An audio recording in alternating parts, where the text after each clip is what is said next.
Okay, we're ready, Rebecca. Okay, so the time is 6:03, and we would like to call this policy committee meeting to order. Due to the governor's executive order suspending certain open meeting act requirements in order to comply with the state of emergency, the District 6 of Education will be conducting tonight's policy committee virtually. Great. You could do the roll call, Deepa. Okay, it's April 12th, 2021. Roll call. Hernandez. Here. Lindsay Ryan. Here. Mendoza. Here. Okay, so the first item on our agenda today is the Press Plus Policy Review, issue 106, which is a 5-year review. The items are listed on our agenda. These are all standard recommendations that are made to us by AISB, and we are accepting those recommendations. If there are no questions regarding the Press Plus 5-year policy reviews, I recommend that these policies be presented to the full board for approval. I did have a quick question. I know there was a hold on the, I think there was a policy around equity, and I know it was being held for further exploration.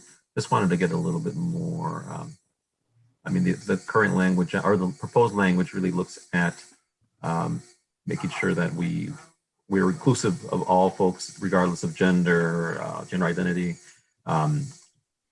But it's being held for further exploration. Just wanted to get a little bit more context on that. I can speak to that. Go ahead. You want me to go? Yes. Okay, so I actually had mentioned, because the week we were reviewing the policy, we got the feedback from Chicago Therapy Collective that we're working with around our LGBTQ+ policies and procedures. And we literally just got the feedback, so wanted to make sure that we had some time to thoroughly review and vet it before we made any changes. So I asked Adele if we could put a hold on that for now. So we'll be able to share it with our committee next week. Great, thank you for sharing that.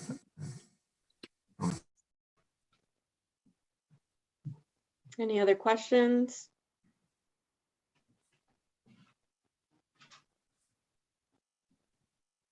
Okay. So do we have to have a second for that motion, Adela? No, I can go ahead and just do roll call. Okay. Yes. Yes. Okay. Lindsay Ryan. Yes. Mendoza. Yes. Okay, so this motion passes 3-0. Okay, next we have a couple of discussion items. The first one is policy 455, the use of the credit card and procurement cards.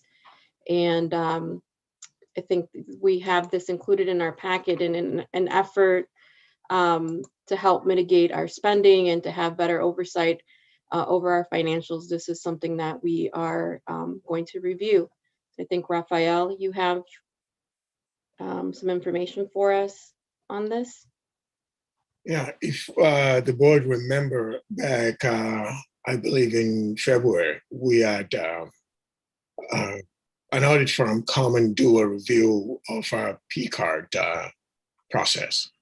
And based on the review, there was something that was recommended that it would be helpful to our fewer P-cards and to make sure that the procurement process is followed and provides a better process for internal control of buying. That way, the approval is granted at the front of the buying process, instead of after the purchase has been made and we're just looking to pay credit cards. Now, once the purchase has been made, we have an obligation to pay the vendor. But by limiting the number of credit cards, we can do the due diligence on the front end instead of waiting until the purchase is made. So we took the recommendation and Now, instead of having about 70 P cards floating out there, there will only be 5 P cards that will be issued by the district. And the individuals who have those P cards are the superintendent, of course, the purchasing agent, because that person is responsible for making emergency purchase on behalf of the district if that becomes necessary. The director of technology, because of the same reason. There are times when technological equipment has to be purchased without having the time to be able to go through the regular procurement process. And then the director of building and grounds, for obvious reasons. Things in buildings break down, and when they tend to break down, they tend to break down quickly. I will need to get them fixed without having to go through the regular procurement process. And then the last person will be the director of nutritional services. And in that particular case, we have some of our children who have allergies sometimes, and we need to be able to buy food for them very quickly if they have allergy and they need to eat, and we can have a run to the store and buy something and use the P card for that. So instead of 70, we're coming down to 5, and I think that will be very, very helpful in protecting the financial interest of the district and creates a solid internal control process for us. Raphael, can you also please share, I know most of our staff have been trained to use the system, but can you just go over your timeline and what it looks like, not assuming that people don't know? Right. So what we've also done is, as part of the process, is to create a training system for everyone who needs training. There'll be training that is scheduled for May 14, whereby folks who need procurement refresher training will be provided that. And that training will be led by the purchasing agent, with support from the accounts payable folks, who are the people who actually pay bills. And it will also be, we'll also have the business manager there telling folks about what budget classification to use, the right one to use, and how to select the right one. And we feel that this will help provide folks refreshers who are used to using P card instead of using the regular procurement process. And I think we have an outline that lays out what the training will consist of. And then depending on the outcome of that training and the feedback that we get from the survey, we may schedule additional training in the future to provide additional support down the road.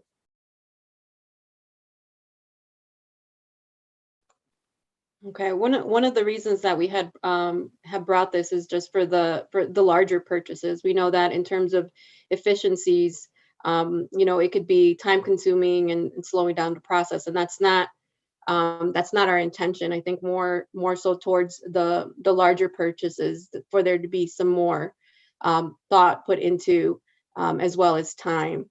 And we've had some conversations, and one of the things that I wanted you to talk about, Dr. Horton, is being able to do this while maintaining efficiency through the proposal of a committee system. And I'm hoping that you could talk a little bit about that. Absolutely. Thanks, Rebecca. So when I came on board, I know one of the top priorities for the board has been to be sure that we are very transparent in our decision-making process. And we also wanted to be sure that we give the board opportunities and ample opportunities to have discussions publicly about spending and decisions that we're making within the district. So something that I would like to, I've spoken with, with Anya about this, President Anya, and what we wanted to do was to look at creating what we call these committees of a whole. Other districts have these, and these committees of a whole, what this entails, it takes, there's a couple of ways to do this. I'm just gonna give you an example. What we can do, we can have a curriculum committee / policy committee that will meet once a month. It will take 3 board members that will be members, that will be a member of that committee. And then on that committee, you would have, along with myself, and we would have key members, cabinet members, and the direct reports that will come to a meeting once a month. The time and the day would be selected by the board when we will do that, when we would do this. and it'll be an open meeting. It'll be recorded, so that people can look at it who can attend, and we will discuss all the decisions. There's a document that we will create. It's called curriculum report, and it would have a report from every member on cabinet, all of their direct reports. It would have any funding that we're looking to spend, and it'll be laid out with the funding source, what the money's for, all of the details. And along with that, it would also have in this, Rebecca, a copy of any professional development that's going to happen within the district or out of the district that require travel, and all of the details of those particular PDs would be laid out in this report. And so we would have this meeting, and the committee members will have an opportunity to engage in conversations.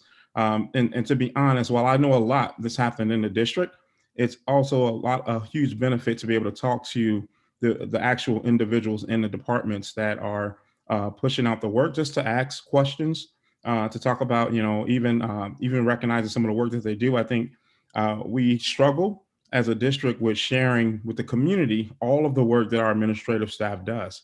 It's a lot. And this is an opportunity to do that, and also being very transparent with the work and where we're trying to spend. And then we would then go into a policy meeting like this is now, a committee meeting, and we'll discuss policy. So that same 3 will be over curriculum and policy. The next week, we will then have what we call the buildings and grounds and the personnel committee. These committees are already running. I have them running right now in the district internally, but we do them with just administration. And so the personnel committee will go into closed session, because there are a lot of personal things in personnel, right, that we just can't talk about publicly, with three other committee members or board members that will be on that. We'll have discussions about positions and some of the other key things that would happen in personnel. And then we would come out and open and go into buildings and grounds. And buildings and grounds is something that we're doing right now also, where we're going to be talking about the work that's been done in our campuses. There's so much work happening at our buildings, and it's important that the community and our board have an opportunity to kind of really know what we're doing, and also to talk about additional big projects that's coming up, and they can have a discussion around what projects are we going to address next and what will be coming up the next month. And then the following week, it would be the structure that currently exists right now. It would be it could be a working board meeting, which I would want to talk about. If we do this right, the working board meeting can actually be, eliminated if we do this the right way. But there's more conversation to be had. And then the finance meeting still happens with the 3 members of finance. And I know there's some uniqueness that the board wanted to put in place around that. All of this must happen within the first 3 weeks of the month, so that when the board meeting arrives, all of these things would have been discussed publicly. And then the committee will decide to advance these pieces to the board, for the board in the board meeting to vote on or to have discussions. If board members have concerns or want to get more discussion, they can tag it, get it to us, and then Adil and myself will make sure that it's available for discussion at the board meeting. And then this is a way for us to also be sure that the community can see and hear, because there's so much work that's happening with our board. It's an unpaid, it's like a thankless job for some.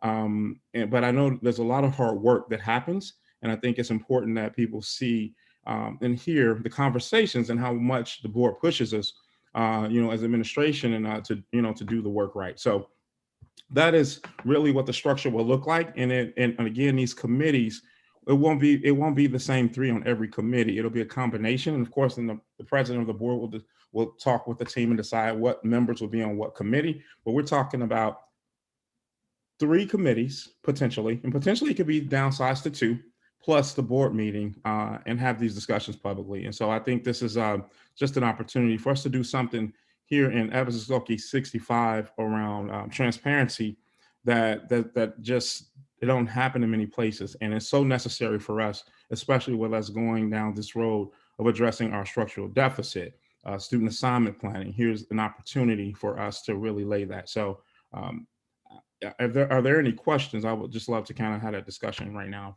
if possible. Go ahead, Joey.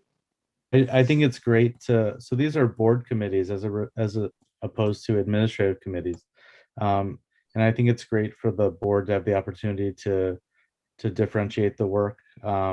It gives cabinet members kind of target people to engage with a little bit more deeply or in more detailed fashion in a smaller group setting, perhaps, rather than the whole board, because I think it gets cumbersome when all of us are together here.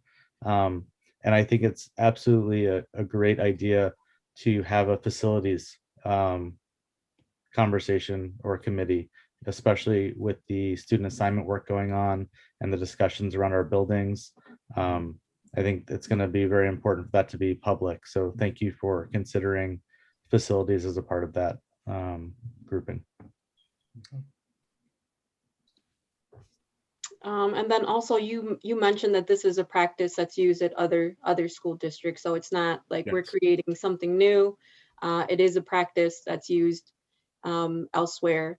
And again, I think it would really allow us the time to have more time open in public where the community can participate actively and just be well informed. So, you know, it always surprises me that people feel surprised when certain things come up, you know, that are listed. But I know that sometimes even our own board book and finding information can be cumbersome to the general public. So I think it's a good idea. And I think it addresses some of the concerns that were brought up by our finance committee.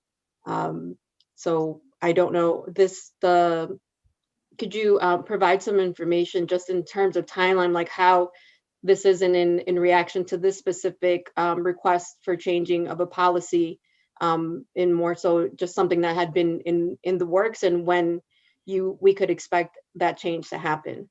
So I'll tell you, the works has been when I came on board and realized, you know, and this is, I don't really want to take this the wrong way, but business here in our district, from an administrative side, it was just, it was really open. And I've had some conversations with board leadership, and they told me they agree and we have to do some things to tighten that up. So right away, I went into my experience working in other districts where these committees of a whole is really tighten up the ship. My team probably won't say this in public, but we've really gotten really tight on how we do contracts and making decisions around spending. And when I tell you every month I'm communicating with key members of the district regarding different things that they're doing, and I get feedback saying, wow, you know, we're happy to see that you understand and you're reading what we're doing. It's really like my job, right? So I just want to make sure that this process, again, the board works so hard and we're pulling you for committees and being a part of all these other decisions, when I think the most important part is to make sure that you have the leverage to do the governing in a way so it doesn't overburden you. You know, again, it's a job that don't pay, but extremely important. And we're doing some meaningful work. So for the timeline, Rebecca, I will revert to the school board. It's board committees. I would lean on you all to tell us when you're ready to launch this, and then we'll make sure that administration is prepared. Okay, but you had mentioned to us this discussion being presented at our reorganization meeting Yes. in May, Yes. right? So, Biz, did you have something you wanted to add? Yeah, I just wanted to add on the record, this is something that I've talked to Devon about, but I do think one of the things that we want to consider in this process, and I think what the potential of it is can shift some of the, have deeper conversations, but also think about the larger board role. I do think that the board role is substantial. And I am concerned that if we continue to add pieces without getting efficiencies, that we are going to make this a position that is inaccessible to people who have full-time jobs. And I think that will critically hamper the perspectives that we can have. And so I think this is an important move in making sure that we continue to make being a representative on the board something that everyone can access and can participate in. It's already difficult that it's an unpaid position and it takes a lot of time. And so us figuring out how to do the work smarter, I think is a critical piece to that. But that also means that we have to like set this up right so that it doesn't actually mean that people end up having to give more time than they are currently. And that's been some of our conversations as we've been trying to think about this, is how do we make sure that we are not creating a situation that the only people who can be board presidents are, or board leadership are folks that have flexibility and don't have full-time jobs that they don't, have control over, or whatever that looks like, because that then limits the perspectives that we can get and the voices that we need on our board. So I want us to continue to have that as a focal point in how we set this up. And I am not on the policy committee, but I wanted to chime in on a couple of things, if that's okay, Rebecca. Yeah, certainly. Go ahead. So one thing is absolutely, I agree and second what Biz said. When I first came to the board, my children were very young. And at the time I actually only had 2 children as opposed to 3. And they were, I think, 4 and 2. And so a critical part of being able to volunteer for the board was to provide childcare. And I recognize that that presents an equity issue. Not everyone can afford to pay to volunteer. But I was thankful that I was able to do that and able to be present. But yeah, I think we don't want to extenuate that issue. And we continue to want to make these opportunities to bring diverse perspectives and voices to the board accessible. And so the other thing I wanted to mention is, one of the things that we charged Dr. Horton with, which you mentioned, Dr. Horton, when he first came aboard, was to bring systems and processes to our district, particularly at the administrative level. And I appreciate the watchful and thoughtful eye that you've had as you've acclimated yourself to the district and to bringing that perspective. And I think one of the things that our venture down the path of doing policymaking through an equity lens has demanded of us is to truly adopt a commitment to transparency and inclusivity. And we've had to think about, what are the systems that we need to adopt and best practices that we need to adopt as a governance body to help us down that path. And some of those there are some ways that District 65 stands out in the state. And some of those ways are really positive and notable, such as our commitment to racial equity. And some of those ways are probably dysfunctional that we needed to correct. And one of those dysfunctions was that we didn't have District 65 governance body was not known to be one that did a lot of self-reflection and retreats.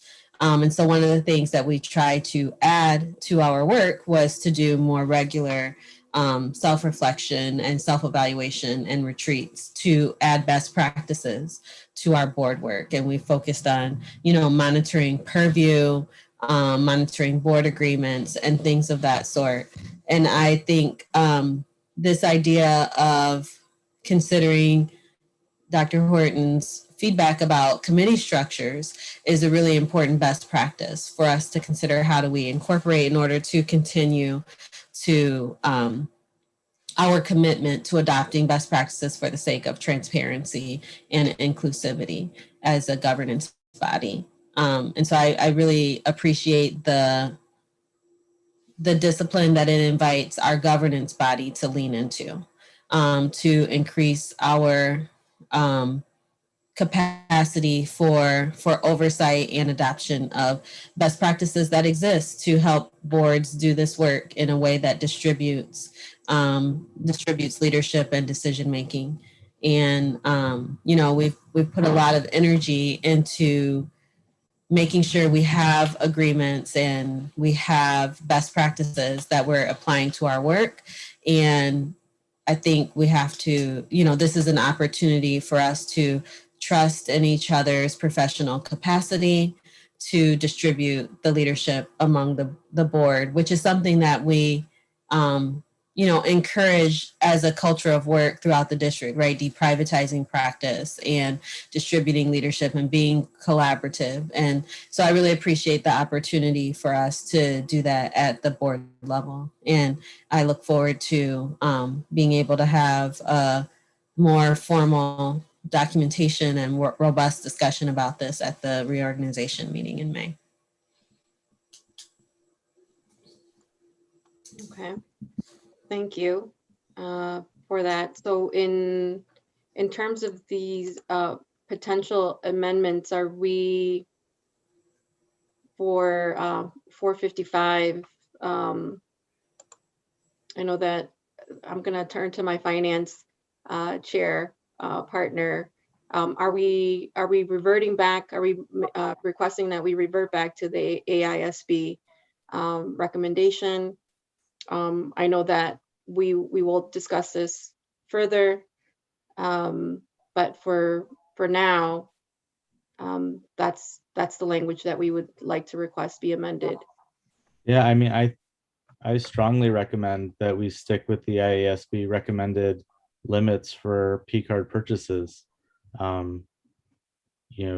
It's similar to the Press Plus review, right? Those are guidance documents that the State Board of Education office gives to us as an individual board with policy expert lens to recommend what is best practice.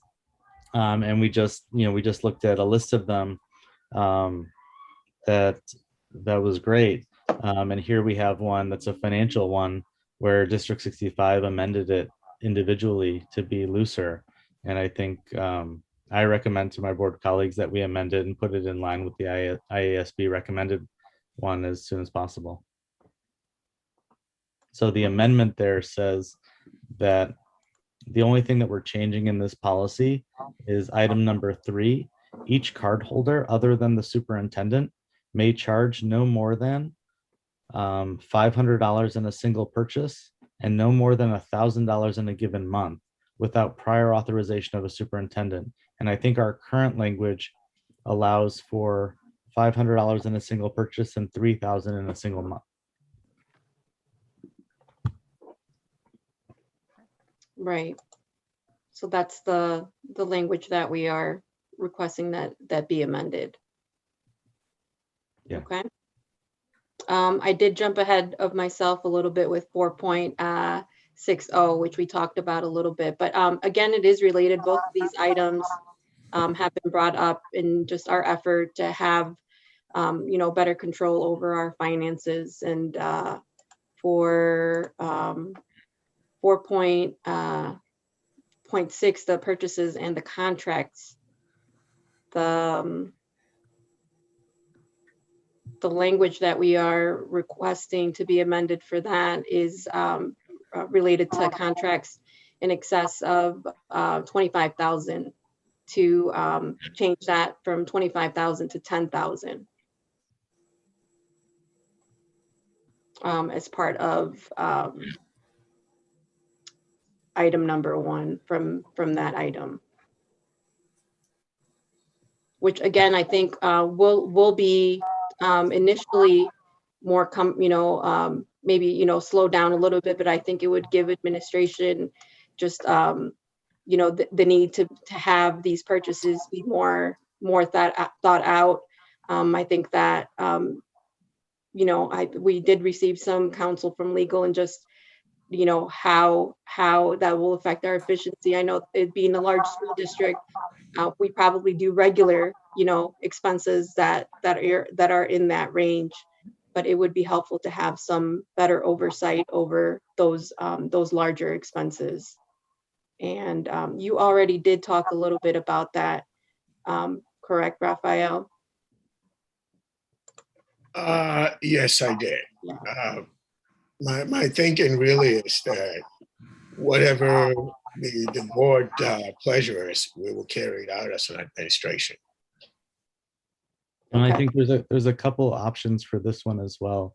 And I'll acknowledge the Scrooge in me when I was recommending the change in this policy to tighten it up, because right now the way that our purchasing process works, At a board level, the internal control is that, as this policy states, anything over $25,000 in certain categories has to be put out to bid in its proper fashion. But there's a lot of things that are exempt from that.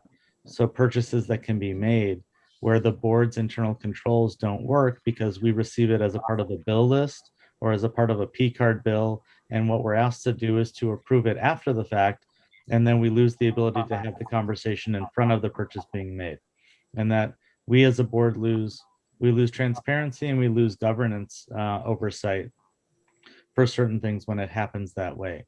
And so my recommendations are to tighten it up and to lessen those thresholds. But I also understand from advice that we've gotten and from conversations that this might create a damper on efficiency within the district. And so for me, I'm asking, when we talk about P cards, for example, the reason why the P cards have gotten too loose for me is that we ask teachers to be well prepared for a school day, and they have to plan for their lessons, not just a day in advance, but a unit in advance, and they have to have a vision for the year ahead of them to be able to execute their plan. And I think we have to ask the same thing of administrators with regard to purchasing power with use of credit cards, right? I don't think it's too much to ask if we're asking for teachers to do that in the classroom, to ask administrators to do that when it comes to what they need to buy. Because for a lot of it can be planned in advance. As it relates to policy 4:6, I think, and Dr. Horton, you did this in our last meeting, there was a memo that had contracts tallied and put into the is in the FYI section. I think there's a lot of places where we spend money that might be exempt from the policy of needing approval, that we need it to be shared with the board and the community transparently. We do Beyond Diversity and SEED, and we have contracts with groups where we bring in trainers, professional development, technology. And I think things that have a high price tag, there needs to be notice given to the board of the purchase being made so that we can understand the rationale for the expenses and at least give a chance for us to ask questions just in case there's something that doesn't need to be made. And if that can be done through the committee structure, Dr. Horton, yep, I'm all for that. So long as what I'm asking for is a behavioral change in the way that we are operating. And as a board member, the only avenue I have to impose that change is through policy, but I absolutely would prefer it to happen as a matter of administrative direction from the superintendent. Joy, you're on the money with that. We've made some changes, and the piece that's missing is, the process when we do the superintendent review reports, it stops with myself and a few key team members. With the committee structure, they won't no longer stop with me, and they will actually make it to you, to the board, as a request before any money spent. Contracts, professional development, it will all come to the board in that committee structure. And there'll be time, and all board members will get the packet. There'll be chances for opportunity. There'll be opportunities to ask questions, find out, send us back for more information. And by the time we make it to the board meeting, we could have everything answered, or maybe it's tabled to the next month because we may not be able to gather the answer, but it will be voted on by the board. So there's going to be a change of culture for us as a district. We've teased into that, and the team can tell you we've teased into that somewhat this year already. So this will just be a different way. We have to plan 2 months in advance at a minimum in order to get things approved. I just want to step in real quick and just talk a little bit about how, again, making sure that we have the flexibility, the administration has the flexibility. I think somebody who works for the State Board of Education, and knowing that the federal government is sending unprecedented amounts of money to school districts to invest in evidence-based strategies around, to help students to recover from COVID-19 in regards to academics as well as social and emotional needs. So making sure that there is that flexibility for our administration in order to find those evidence-based approaches is critical, right? And knowing also that even with current funding streams, right, federal and state, there tends to be at times where school districts aren't spending all of those dollars. there's carryover, right? Or there really isn't carryover because that has to be reverted back to or sent back to the state or the feds, right? So making sure that one, not only do we have the flexibility to spend that money to benefit our students and our community members, but also making sure that we're spending it effectively to meet the needs of students, right? And not make and making sure that we're also thinking about blending and braiding funding. So I look forward to that committee structure to have those conversations. And just as an aside, I know the governor's office just shared what's called the Illinois Education Renewal Plan. And it's a guidance document for school districts. And this is for you, Joey. But again, for all of us as school boards, members as well as administrative staff, is the guide is being was released at the beginning of the month. And it provides guidance around how to utilize those funds that are coming from the federal and state government through the American Recovery Act, as well as ESSER 1, ESSER 2, ESSER 3 funding. But also, it's a living document that will really talk about how once those are limited funds, but what do you do with the current funding that you have that you receive from the state and federal level, and how do you blend and braid funding to ensure that we're meeting the needs of our students and families? So again, I see the committees as being a place to have those conversations around blending and braiding funding and ensuring that we're optimizing the funds that we currently get through state and federal funding, as well as the ones that we collect through, property taxes and all that. Thank you, Sergio. So at this, given the information that we received around the committees, there's currently no amendments that we have for the language for that item.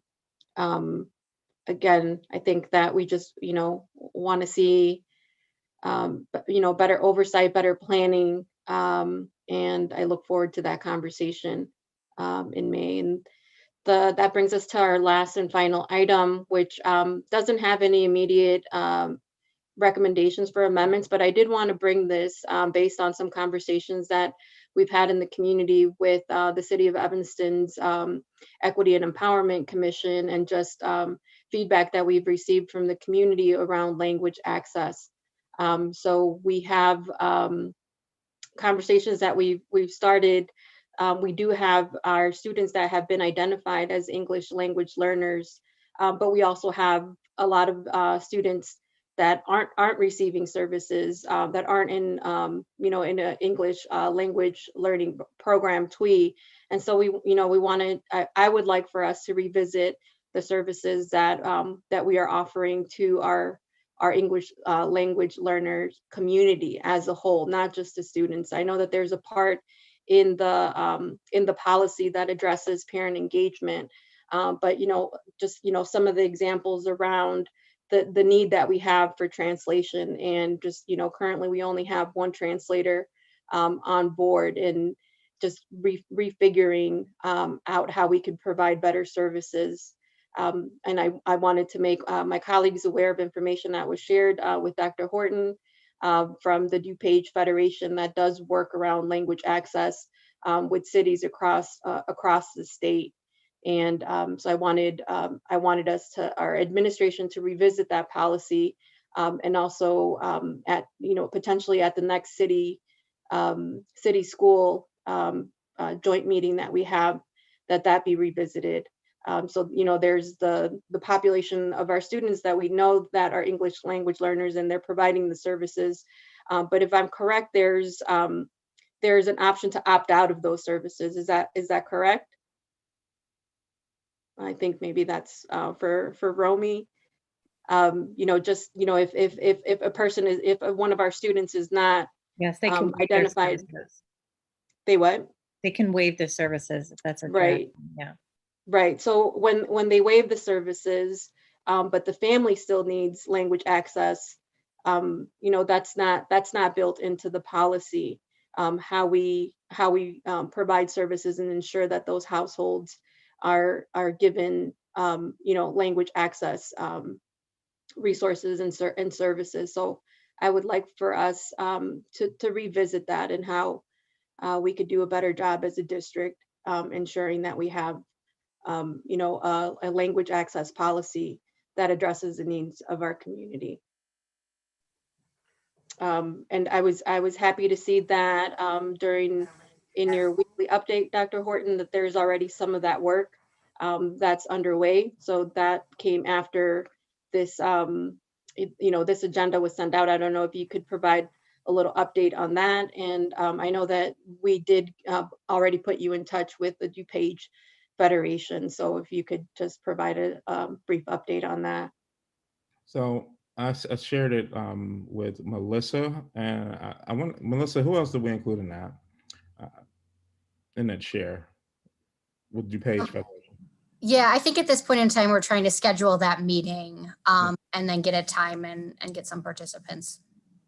Now, what I did say though, I can say this. We speak about our funding and equity and what's important to us.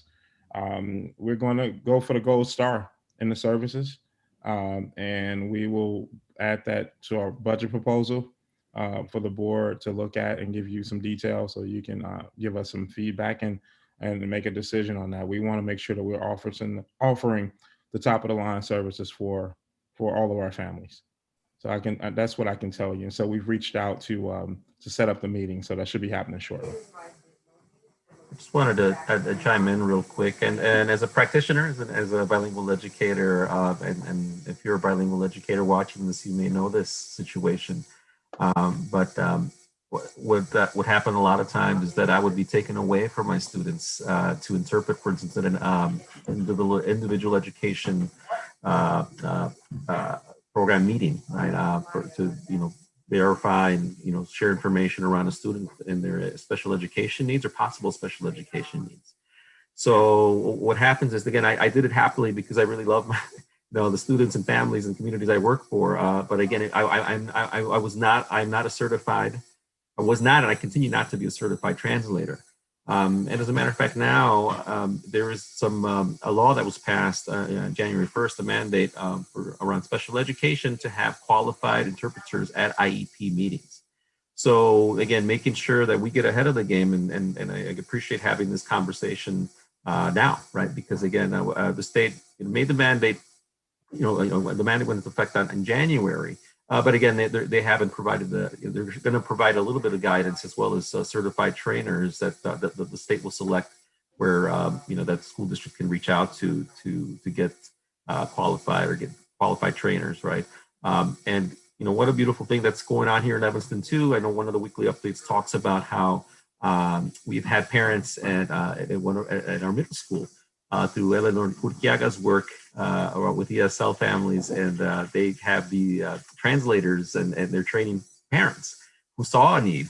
I think it's a Nichols middle school around needing Spanish translations during report card pickups.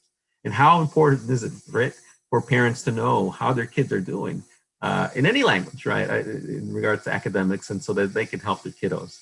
But for a long time, that has been an issue. Again, there are all these wonderful things that can, help, to augment some of these great emerging, groundbreaking practices around engaging and having inclusive and engaging conversation and communication with all parents, refugee parents. I've seen, when I've gone to report card pickup and shoot, I see, Arabic parents, right, who may need help, and there might not be somebody there, right? Again, making sure that those folks are informed. And know how their kids are doing.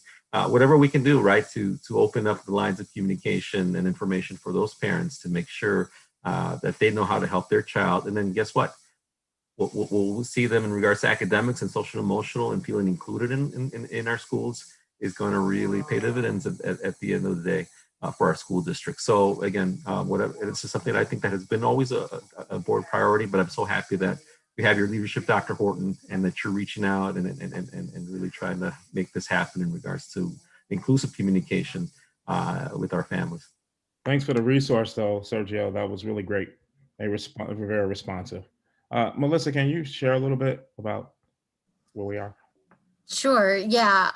Rebecca, to your point earlier, I mean, this work has been underway for most of this year, I mean, I think that we became acutely aware of our gap in language access and our ability to support translation, especially this school year with a pandemic. I mean, we know that it's been an issue in prior years, but this year especially, there was increased need to translate, curricular resources and all of these different changes to policy and procedure and just our reimagination of schools. So this has really been a joint effort across several key departments. So our multilingual department and Amy Correa and Manuel, as well as our FACE team and communications department, because we see it sort of being very triangular in how we support the need for translation. So what we've been talking about recently is needing to take a multifaceted approach to it. One of the things that we recognize is that we have to create a more consistent structure for our translation and our interpretation and services in the district and how those are managed, right? So creating a more streamlined process where we could really take advantage of the resources that we do have in the district. While those are very limited, I have to give a huge shout out to Manuel, our district translator. He is incredible. I know everybody on this call and our team has tapped him at all hours of the day and the evening and the weekend to step in, and his skill and his ability to interpret, translate, to do it simultaneously. We've come to realize on a couple occasions he hasn't been around, like it really takes somebody very special to be able to do that. And so again, I just want to sing his praises. And also Devon Alexander and Ellen Urquiaga. I mean, our team is doing incredible work. We just need to increase that bandwidth. So how do we create efficiencies within our system?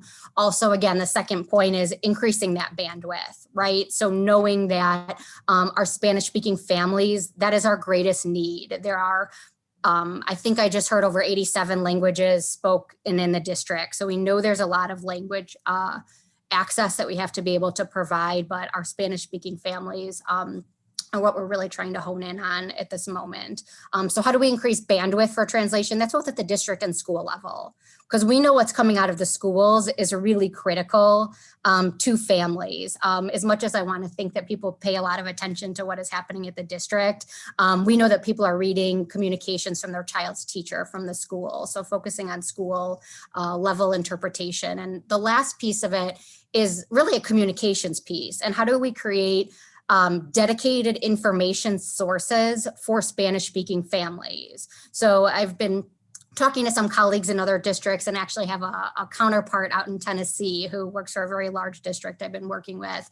And she shared some insight to me out of how they've built out their interpretation and translation services in the district and really focused on providing dedicated information sources. So tapping into families where they're at via social media, via text messaging, via podcasts. How do we take some audio so we can listen to different news sources? So that is all work that's underway right now. And we'll have a proposal to Dr. Horton in the next couple of weeks. And as he mentioned, he can share that to the board for consideration because it will require some additional resources that we just don't have right now. Thank you, Melissa. Go ahead, Biz.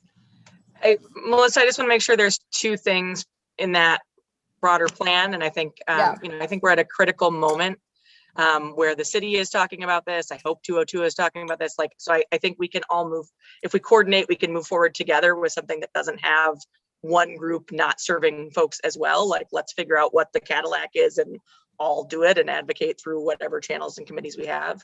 But I also want to make sure that that we're thinking about a strategy for PTAs and parent groups that are getting information out maybe independently from the district, but are as a critical part of how people feel like they belong and engaged in their schools. So I know that that's something that people have been kind of piecemealing, so, solving school by school, but having at the very least some best practices recommendations that we would provide for schools to be able to use for their own PTAs and events and things that are happening. I think, I think one of the challenges here is that some people are doing this well in our district, but everybody's not doing it well. And so once we figure out what we think is the ideal format and strategy, then let's figure out all the different communities we need to engage in that to make sure it's a consistent experience. Because once we foster that belongingness, it is what we don't want is that people start feeling like they can engage and start participating, but then they turn over here and that's a negative experience, or they turn over to this piece of it and that's a negative experience because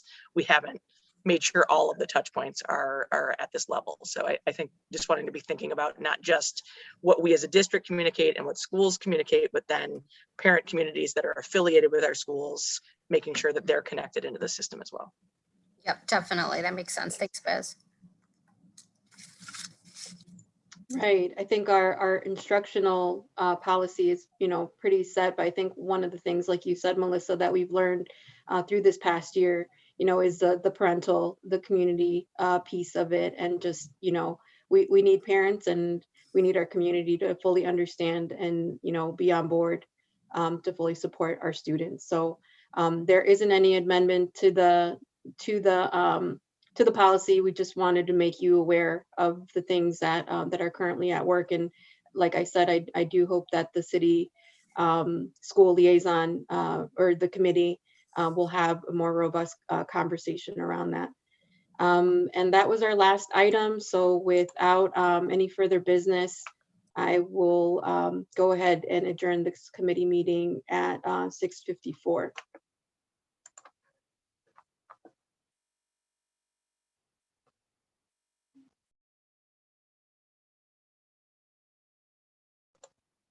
You're muted. You're welcome though. How did you know? You're a lip reader. Thank you. All right, so we can go ahead and call to order our working board meeting. We are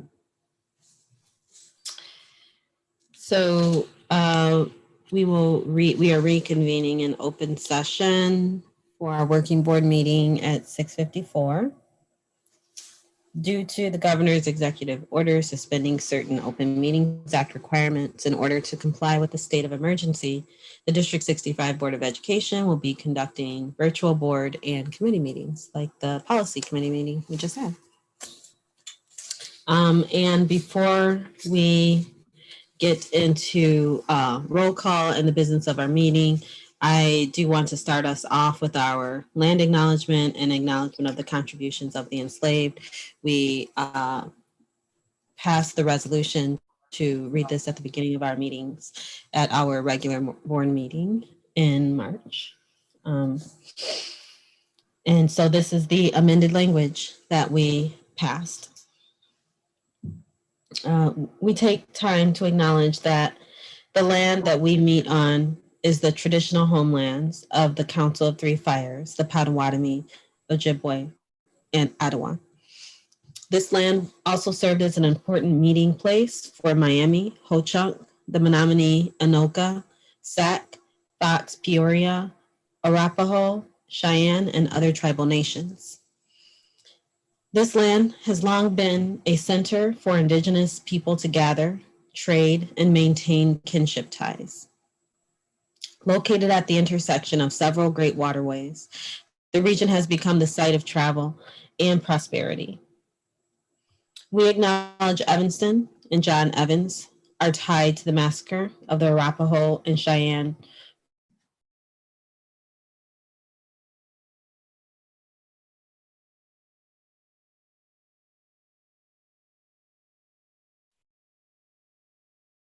for railroads and westward expansion, upon which that it is now Illinois, and the Chicagoland is still home to thousands of Native people who are actively, presently struggling for sovereignty, self-determination, and justice. The genocidal acts of settler colonialism extended to the peoples of Africa and their enslaved descendants. Despite Illinois eventually prohibiting slavery, slavery was an accepted practice before and after statehood. The vestiges of slavery remain present throughout the United States and directly affect the descendants of enslaved peoples. Descendants who helped define the African diaspora, rich and heterogeneous communities descended from African peoples. The genocidal patterns of violence against peoples of African descent and Indigenous people have been replicated to exclude and harm people from many intersecting marginalized identities in the United States. These patterns of violence demonstrate that the pursuit to end state-sanctioned violence against Black and Indigenous people of color and people of color writ large is a daily struggle for liberation from continued social, political, and economic anti-Black racism and oppression. Today, we acknowledge that we are living, breathing, loving, grieving, laughing, and sharing space on unceded territory, once honored and maintained by Indigenous tribes, that colonialism and imperialism have claimed for the sake of profit. We acknowledge the lives lost, bought, and sold, the displacement of millions of Black Indigenous people of color who still thrive, maintain, and organize. May we learn to honor the historical and contemporary presence and power of the people and their belief that we must be caretakers of the lands and water for the livelihood of future generations. The land that surrounds us is part of who we are. It reflects our histories. It is within District 65's responsibility as an academic institution to disseminate knowledge about Indigenous peoples, and consistent with our commitment to equity, we will work towards sharing truth and promoting healing for the sake of our children. It's important to understand the longstanding history that has brought you to reside on this land and to seek to understand your place within that history. Land acknowledgements do not exist in the past tense or only in a historical context. Colonialism is a current ongoing process, and we need to understand our present participation. We encourage everyone consuming this message to continue expanding their knowledge and reducing their harm through awareness of local mutual aid models for survival and engagement with online and local resources, such as the Chicago American Indian Community Collaborative and the Shorefront Legacy Center.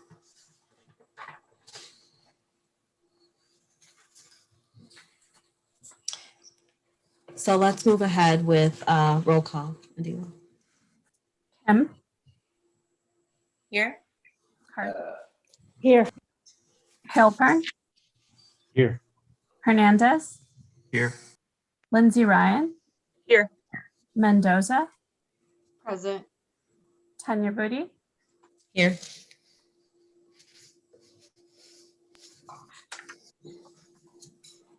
I move that the Board of Education approve tonight's meeting agenda as presented. Second. Kim, Yes. Kartha, Yes. Halpern, Yes. Hernandez, Yes. Lindsay Ryan, Yes. Mendoza, Yes. Tanya Booty. Yes. Motion passes 7-0. So next on our agenda is public comments. Any member of the public wishing to submit comment to be read at the April 12th, 2021 board meeting was asked to email their comment to the board secretary Qureshi at district65.net by 5 p.m. this evening. Please note that it's not customary for the board to respond to specific public comments at the board meeting. The best way to correspond with members of the board is by emailing schoolboard@district65.net. Nadila. And tonight we do not have any public comments sent in. Okay. So we have just 2 discussion items this evening.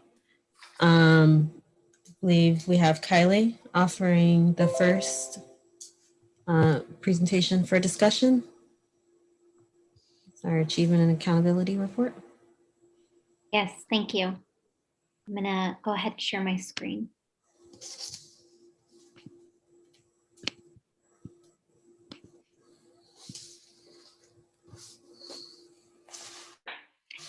All right, thank you, everyone. I'd like to start off by saying I'm really grateful for the opportunity to come and present our second year of the Re-Envisioned Achievement and Accountability Report. As a reminder, this report includes not only a report in English, but also reports in Spanish, reports both for the district and individual school level profile reports. These reports include both the quantitative and the qualitative data about our students' experiences. I think that they also provide some insights for the community into the different accomplishments that are taking place in our schools that contribute to our learning environments. We know there are many things that create the fabric of our schools, and we develop the format of these reports with that understanding and recognition in mind. We've received a lot of positive feedback from our school community members regarding the individual school reports, as well as positive feedback regarding the inclusion of school accomplishments, as well as the student, educator, principal, and community accomplishments in the district report. I'm really glad to hear from parents that they see a benefit in having individual school reports that are tailored to and unique to each school. They report to us that these have made the data more easy to review, more accessible, and have also helped them to better understand the information about their schools. So I'm really pleased that that's the case. Additionally, I want to thank and honor all of the important contributions that our educators and principals and community members have made to make the learning environments in our schools robust opportunities. This year, we added a couple of new components to our district report. Firstly, we have a page of information about the influences that the pandemic had on our data and on our data availability. I'll be going into that in more detail in today's presentation. We also updated the reports to reflect some of these important notes and references to the changes because they do influence what's in these reports and profile reports. We also were able to add this year a letter from the superintendent. So I'm going to begin with some of the limitations of these reports, and I will say the limitations are fairly substantial. So as a result of the pandemic and the transition to remote learning, this year's report looks different than last year's report. There are several data sources that we didn't have available, and we had to make adjustments to be able to provide our best available information. So since assessments were not given in the spring, we have included the winter assessment results. And where possible, we've included historical winter data for comparison purposes. We also adjusted our attendance data to provide the attendance for the period where students were in person pre-pandemic, along with updating the years prior so that it was comparable. It's really important to recognize that these data do not provide a comprehensive view of the learning that took place in school year 2020. The learning did not freeze, did not stop when we transitioned to remote instruction. And I want to really recognize that our teachers made that leap to remote learning, and students continue to grow, learn, and progress. The data we're using here do not reflect that, and that is a critical limitation that we have to acknowledge.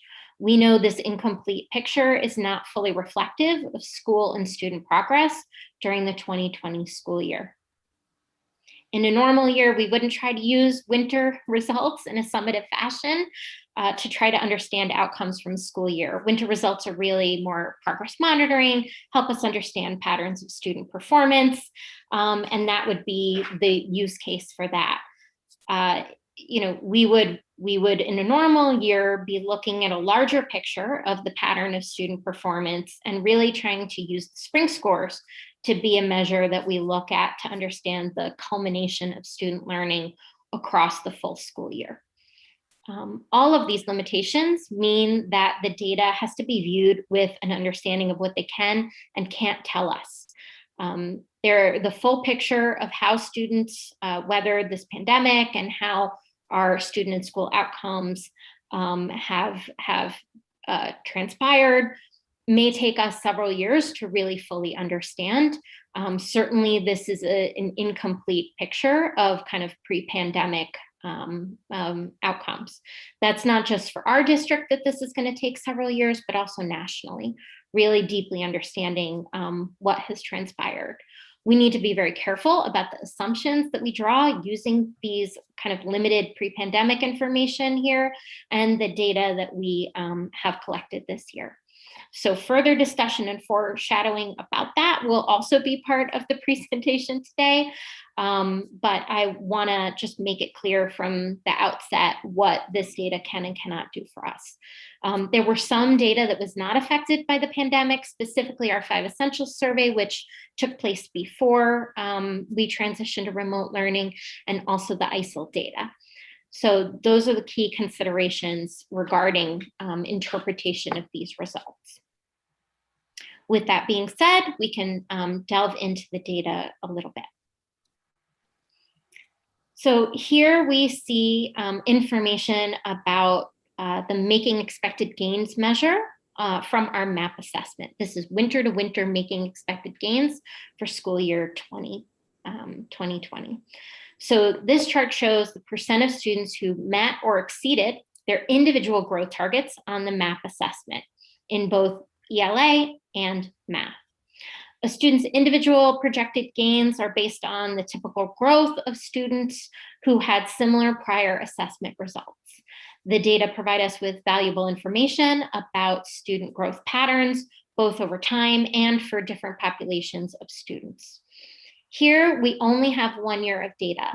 That is because in school year 2018, the winter map was not consistent, and that would have been needed to show multiple years of data because this measure is a growth measure. So it takes the student's prior score and it takes their current score and it assesses whether or not they made those growth targets. So without having that kind of initial score, you can't calculate this measure.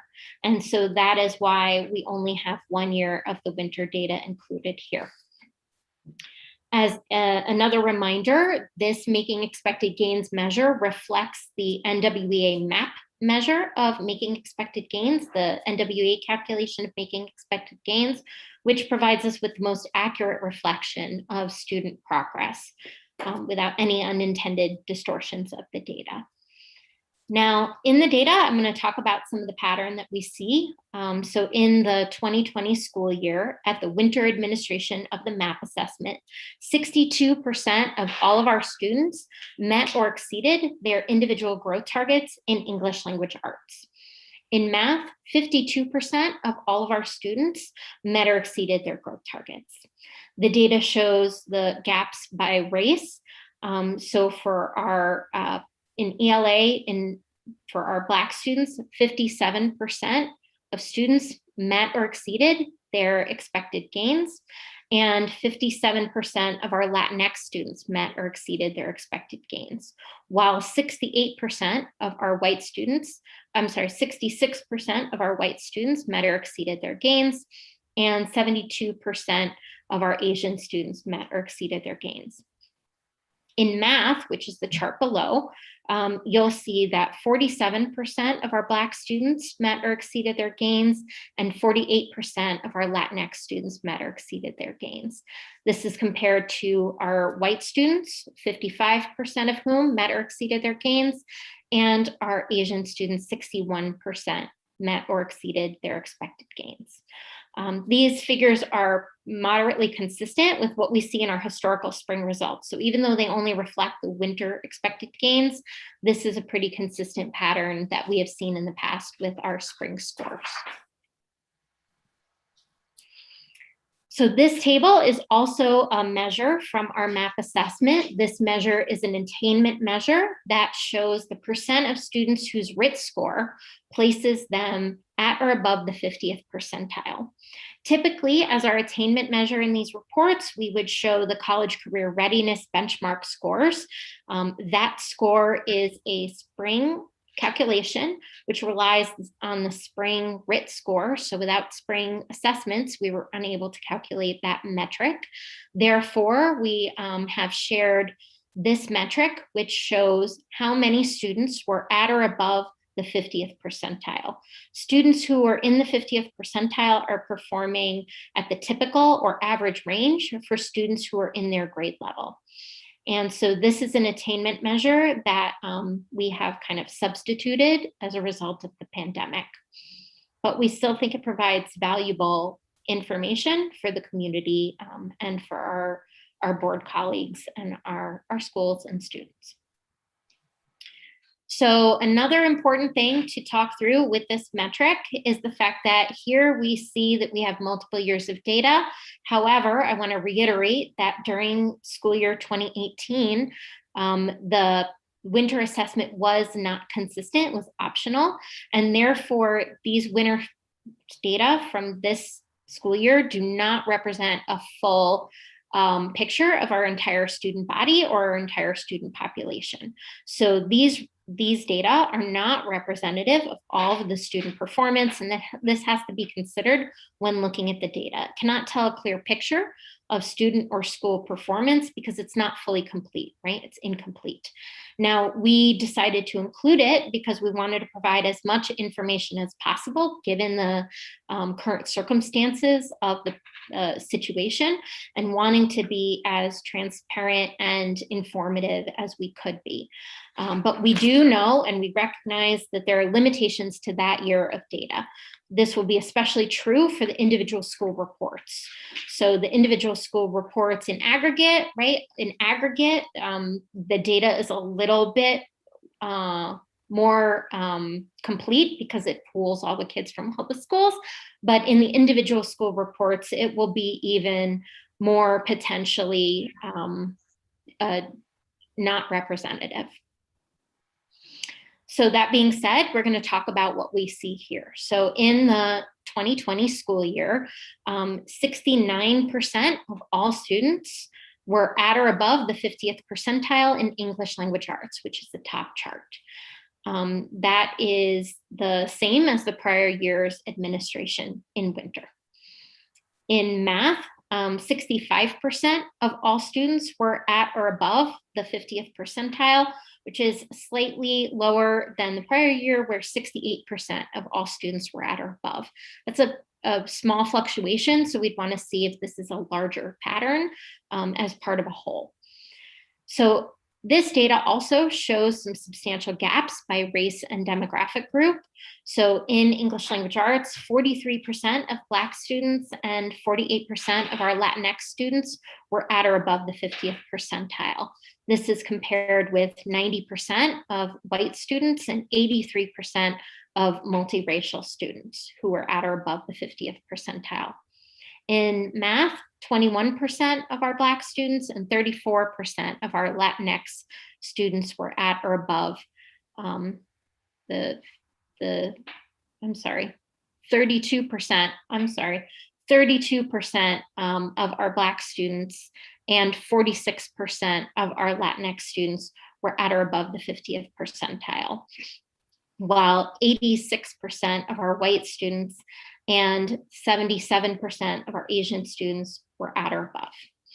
I'd also point out that we see gaps for our students who qualify for free and reduced lunch, as well as our students who are students with IEPs and our English language learners.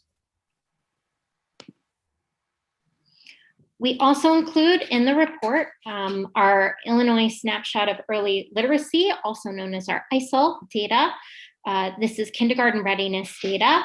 As people who watch the board meetings may recall, we had brought a presentation back in August about this data, where we had done a deeper dive analysis to better understand the downward trajectory that we were seeing in these results. What we found when we did that deeper analysis was that in the kind of overall trends of the data was that there were a couple of factors that seemed to be driving the decline, which were related to the early learning skills of alphabet recognition and letter sounds, and also changes to our test administration. So that's important to note. And I am happy to answer questions about that, although we did cover it in fairly deep detail back in August. We also have our DRA assessment data included here. This is a literacy assessment that is given for students in grades kindergarten through 3rd. And what you see here is kind of the district level data shows, the progress over time for different groups of students. Here we see a moderately large decline in 1st grade between the 2020 school year and prior school years. I'd like to note that starting this year, the DRA assessment is being used as a diagnostic assessment, which would be used with some, but not all students. That would be used with students where teachers see the need for a deeper understanding of students' literacy development. And therefore, this will be the last year that we have the DRA assessment data as a kind of district metric. We have also in the report attendance data, which is not pictured here. You can see that in the report. I've not included it due to time limitations, but that attendance data is also really consistent with our data over time. I'd like to also highlight the section of the report that includes the accomplishments of our students, educators, leaders, and community members. It's really remarkable and invaluable to acknowledge kind of the diverse array of learning and experiences that support our students in development. The accomplishments in the report, and I encourage everyone to read them, they span many areas, including the arts, STEM, civics, community engagement, sports team accomplishments, and student-led mentoring and advocacy. We know that this is only a small sample of the many accomplishments made during the 2020 school year by our students and our educators and our school leaders. And we hope that they provide the community with a small window into the experiences and the learning that's taking place in our buildings. I think it's also really important to take a moment to highlight how our community in District 65 banded together in response to the pandemic. The supports from our school leadership teams, our school leaders, our educators, our community members, and our community partners were invaluable in this time of unprecedented crisis.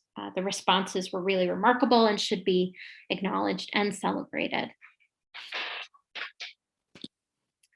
I would love to take a moment to also suggest to all the families and community members listening to tonight's board meeting to take a moment to check out their school reports.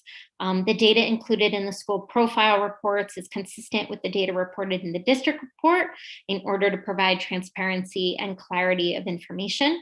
The school reports are tailored to each school and reflect the kind of colors, the logos, the mascots, the school norms and values of each individual school. I hope that the school profiles serve as a useful and meaningful resource to our school community members, our families, our educators, and of course, our students. In the next year, the reports will be even better because we will have a lot more robust longitudinal data to be able to offer versus this year where we do have some of these limitations. I also wanted to take a moment, and I included this in the memo, to highlight some of the things that our school district has implemented this year, because I know this data is from last year and a lot of questions may be happening about what are you doing right now? And I think that's really important to take a moment to share some information about a few of the critical supports that we've put in place to encourage and foster the data and evidence use that will drive school improvement. So one of those practices we've recently begun this year under Dr. Horton's leadership is the school reality checks. And these we've mentioned at a couple board meetings, but I don't know we've given a lot of detail. And so I'm going to indulge a moment and just share some more detail with the board members. Some of the things that we've done for these reality checks is to create these 3 times a year opportunities that bring together the school leadership team, which are our school leaders and our assistant principals, to come together with colleagues who are in other administrative roles and departments to look at and reflect on real-time data alongside one another and to really dig in a deep way across a broad range of data. And so here are some of the data that we have looked at during the different reality checks and will look at in our third reality check meeting.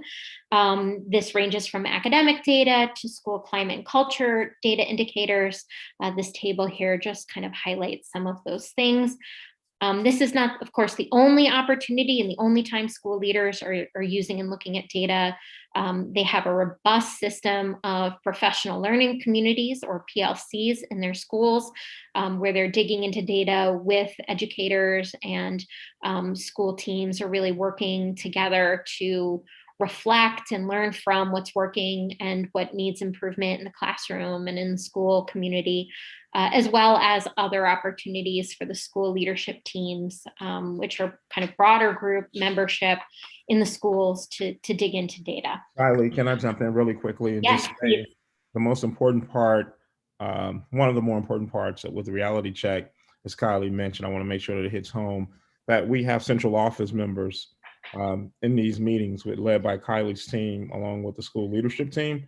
I've sat in quite a few of them myself, key cabinet members as well, to engage in these discussions, because we know schools are on the front line doing this work, and we make decisions in central office a lot of times without being in the building. So we want to make sure that we are connecting with them and reflecting on how can we better support them and decisions that we have made that may not be beneficial, or the things that we are doing that's helping. So that's one of the major parts of the reality checks. All right. Yes, thank you so much for raising those important additions. This is a great opportunity for a facilitated conversation. We run a really tight protocol and kind of generate ideas and offer that opportunity for reflection. So I also wanted to take a moment to foreshadow a little bit some of the data that we've been utilizing this school year and what you may see moving forward. So one of the great opportunities that we'll have ahead will be kind of a return to having access to our spring assessment data.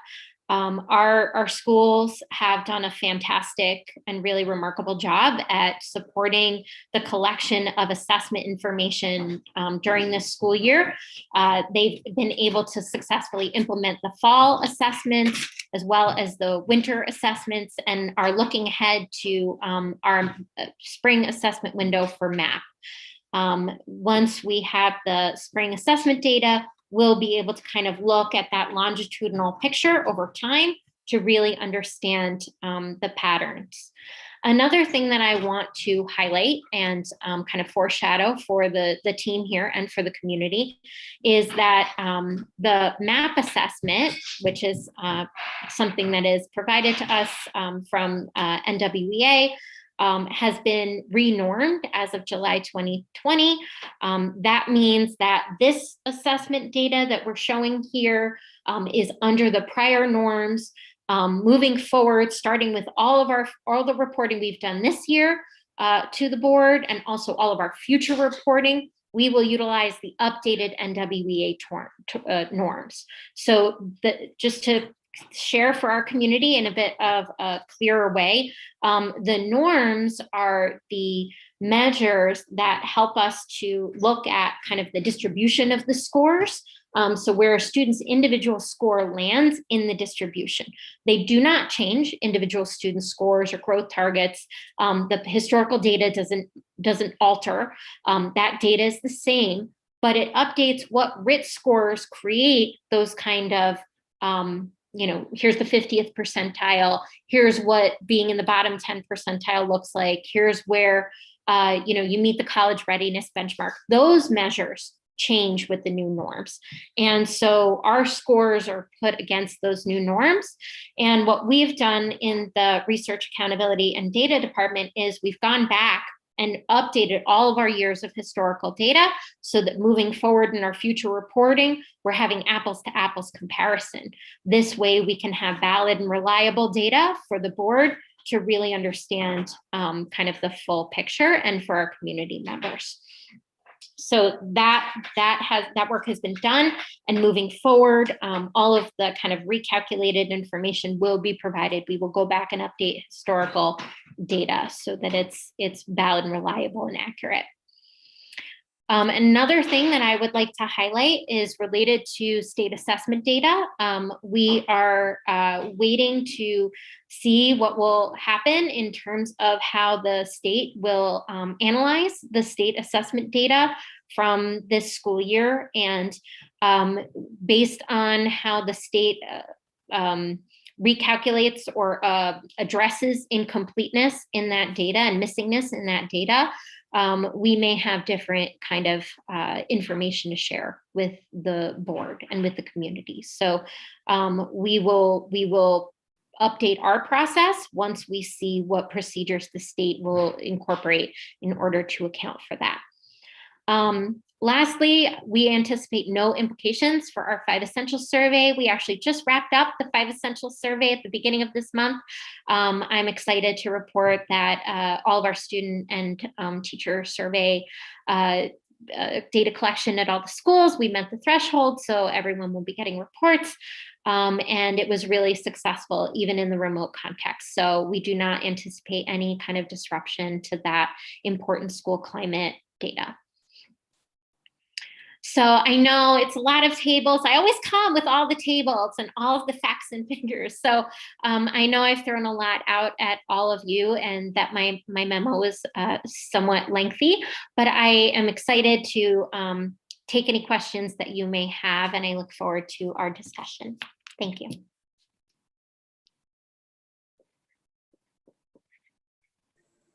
Thank you, Kylie. Thank you. There was there were a couple of slides that I personally had a lot of questions about. The first was the DRA slide, specifically because I recall we had an early childhood or early literacy report a couple of years ago that had some promising trends for the most part in terms of how the early literacy framework was impacting learning for kindergartners and first graders. But the DRA data that we saw today was much more discouraging than that data. Specifically, it looked like cohorts of learners' outcomes were declining over time.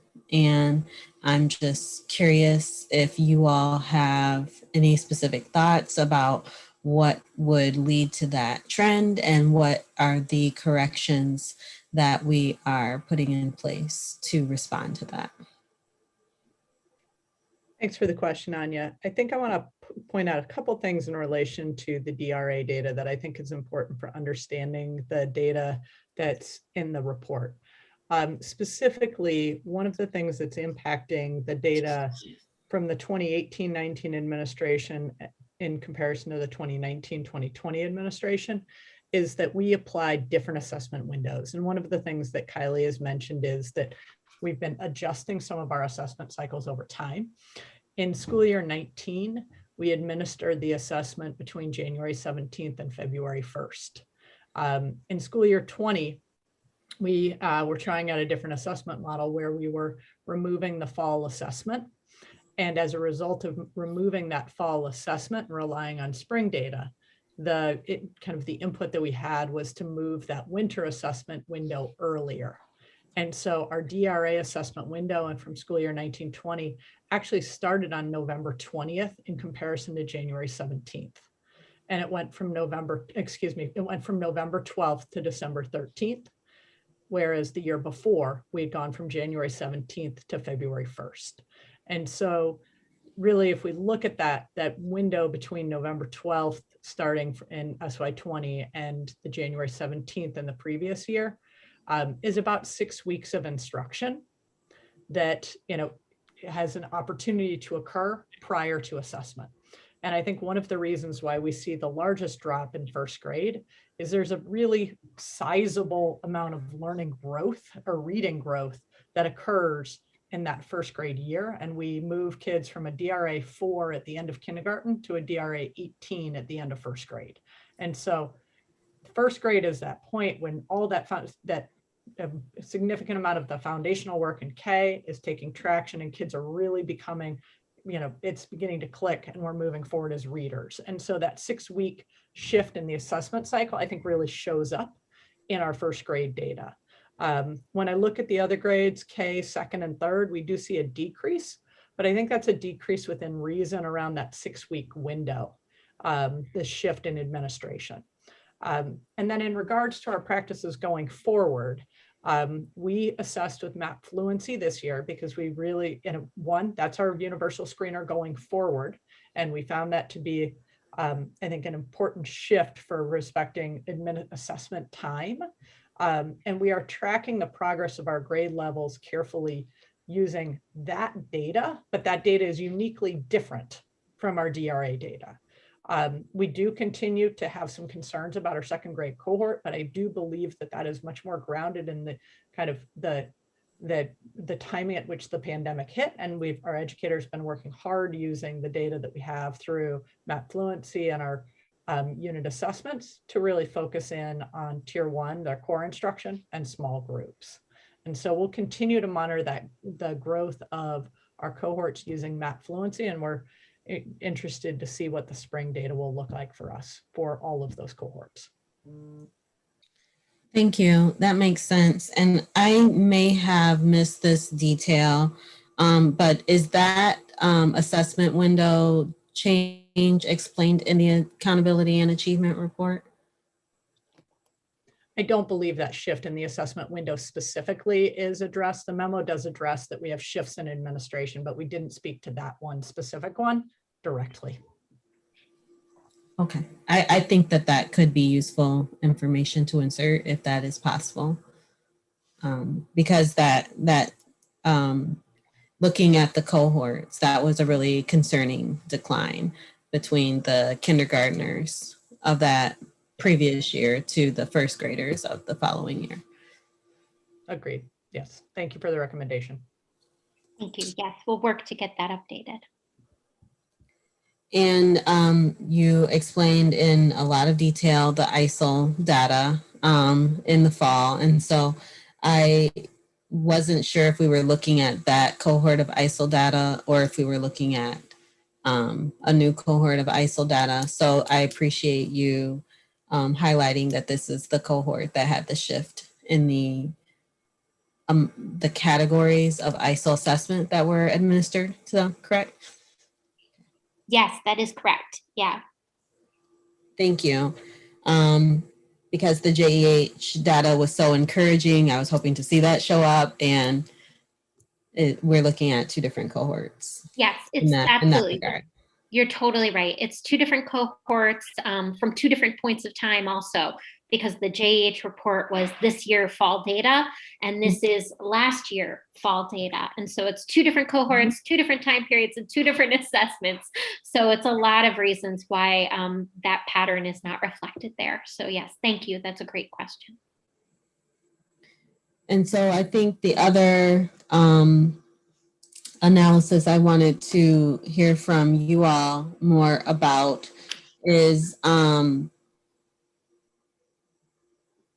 from the first page of data, which is the making expected gains in math and ELA. The overall, sorry, I'm trying to pull the graph up so I can look at the specific. Do you want me to put it back on the screen, President Tanyavudi? Sure. Actually, could you put up the at or above grade level graphs? Sure. Which is not the first one. Don't have a seizure while I go really fast here. Okay. This one? Yes, that one. You mentioned that there's a small change in math, a small decline. in the overall students who are at or above the 50th percentile. Yes, right here. Right. And so you mentioned that the goal would be to make sure that's not a trend over time. What do you all consider small versus large variance in outcomes? It's a really good question. So I think, it's really important to look as a whole. We have to dig in deeper to the data. How many students are we talking about? Are there fluctuations in the population? There's no specific 5 percentage points is a lot, and this many percentage points is not. It's really specific and unique to kind of the deeper view of the data. Was the decline the same for all students? Was it at certain schools? Was it at all schools? So there really is no like 1% is a lot and 1% is not a lot. Obviously, we want to see all of our data trending upward and not downward. And so anytime anything goes down, I definitely want to say, okay, we're going to have to look at this as a kind of longer term. How does this look in a broader amount of data? In winter as well, it's difficult to see whether that's part of a larger picture, because you really want to see how does it happen in the spring? Like what does it look like in the spring? Is there more growth and kind of improvement by the end of the school year? Winter is a data period that's really more formative in nature. And so I would be really reluctant to not want to look more at this data, but I also would want to look at like, how does it look over the course of the school year? Because from the winter administration, there's several more months of learning that takes place, and we want to see what happens during those additional months of learning. So I don't know if that's like a really satisfactory answer, because it's not a cut and dry thing. It's part of a larger picture. But when the declines are substantial, like for example, with ISIL data, we all saw that and we were like, oh, we need to look further into this. There is something happening here. And so we did a much deeper analysis. We looked at kind of different cohorts of data. We ran 5 or 6 different models to kind of understand and unpack that data. We ran multiple scenarios to see what was driving that decline. So when we see something that is really disconcerting, of course, we delve into it in a deep way. Thank you. I mean, I think that, the answer is, there's a lot of different factors that influence how we analyze the data. And I think overall that makes this report is, I really appreciate the multiple ways of representing folks' levels of achievement in their buildings and in their work. But when it comes to the data of this report, there's a lot of opportunities to feel confused or to feel frustrated because we just have a gap in data. And I think, I appreciate that there's a certain amount of flexibility and nuance that we just have to approach this particular report with. Yes, thank you so much. And I feel those feelings too. I also wish we had kind of everything at our disposal to really understand the progress of our students and demonstrate their growth and learning over time. I also wish we had a more complete picture. Unfortunately, we're doing all we have in our power to build as complete and comprehensive a picture as possible for our community. So I have a couple of other nuanced questions for this nuanced report. I'm wondering, given that we can't, that all of our data isn't super reliable because some of the gaps caused by the pandemic, are we utilizing with our school leaders and our instructors other types of assessments balanced against this data, such as unit assessments and other ways of measuring student learning? And if we are, I see some head nodding. It seems like we are doing that. I'd be curious to hear what some of those trends are in terms of how we can think about that data in comparison to this data to give us an idea of the wellness of instruction and learning acquisition. So Stacy, can you paint the picture of the assessment structure? But the interim assessments and things like that, what has existed and how you've built this last couple of years or this last year? Sure. So I think one of the things we've talked about is that we have been moving around and really trying to strengthen our overall assessment system in many ways. And coming into this year, we made a very strong commitment to make sure that we have our 3 times a year universal screeners in place with MAP. And so that has allowed our leaders to rely on, and really all thanks to our educators and our leaders, because the administration in a remote environment definitely took a degree of commitment. And so we've committed to this 3 times a year universal screener, and that's K-8. In our K-2, it's MAP fluency. And so we're taking a look at our foundational skills. And once students have demonstrated a degree of mastery on their foundational skills, they move into the early reading skills. And then we pick up with essentially MAP reading for the remainder through our grade 8. And in math, it's K-8 MAP math. That gives us 3 very important pieces of assessment data for every child that we have, and we get that data right away. And so that data has been feeding into the reality checks, and that's one level. That's a universal screener for every child in our district, with the exception of low incidence students for which it's not appropriate. And then the next layer of assessment that we have this year is that we have our end of unit assessments, and with our math with Eureka, and actually our reading, our literacy assessments, we have pre-assessment. So there's a pre-assessment that is given to give educators some information. And keep in mind that these are, in many cases, learning tasks. And so kids are taking on learning tasks. They're giving us data and information about where they are in regards to their learning. And that's being used in our PLC process to help inform planning for navigating the unit.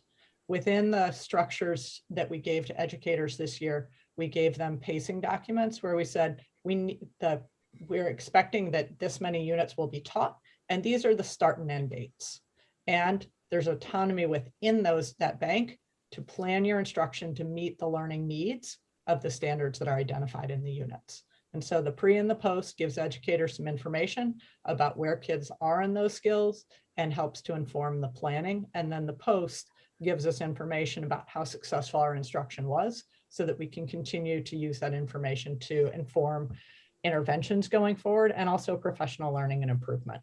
And so those are the layers in place. We're going to continue to build out, because there are a couple gaps where we still are weak as we look forward. We need to strengthen our diagnostics and some other places, but in our tier 1 system, we're in a much stronger place in regards to regular information for our students. Thank you, Stacy. I would also add that we've worked collaboratively with the curriculum instruction department to bring some of that data into a data dashboarding system to really make it more accessible for our school leaders and our teams to kind of investigate and interrogate those patterns of performance, and to be able to look at that data in connection and in conjunction with other data, so that instead of having lots of little data elements separated all over the place, we've been able to kind of generate and create this kind of one-stop shop for folks to go and kind of look at these multiple measures across their schools. And so that has kind of empowered and created a really strong foundation for using multiple measures. There's no one magic assessment that tells us everything that we need to know to be able to serve our students, right? We need to use a lot of information simultaneously to really understand a full picture. I would also like to, because when you're doing this work, it can get overwhelming. And as we're speaking to board members and family members and having a common language, we want to make sure that it connects. So if possible, I know it's possible, I would like for Mr. Little and Dr. Kilgotti to kind of talk a little bit about the systems work, not in detail, but connecting right into the assessments, how we use that data, and then also the PLC work that you all have been leading to connect with Stacy and Kylie's been speaking of. Can you all, when you do that, also take the time to explain what tier 1 is? I understand what tier 1 is, but I'm not sure that everyone consuming this meeting does.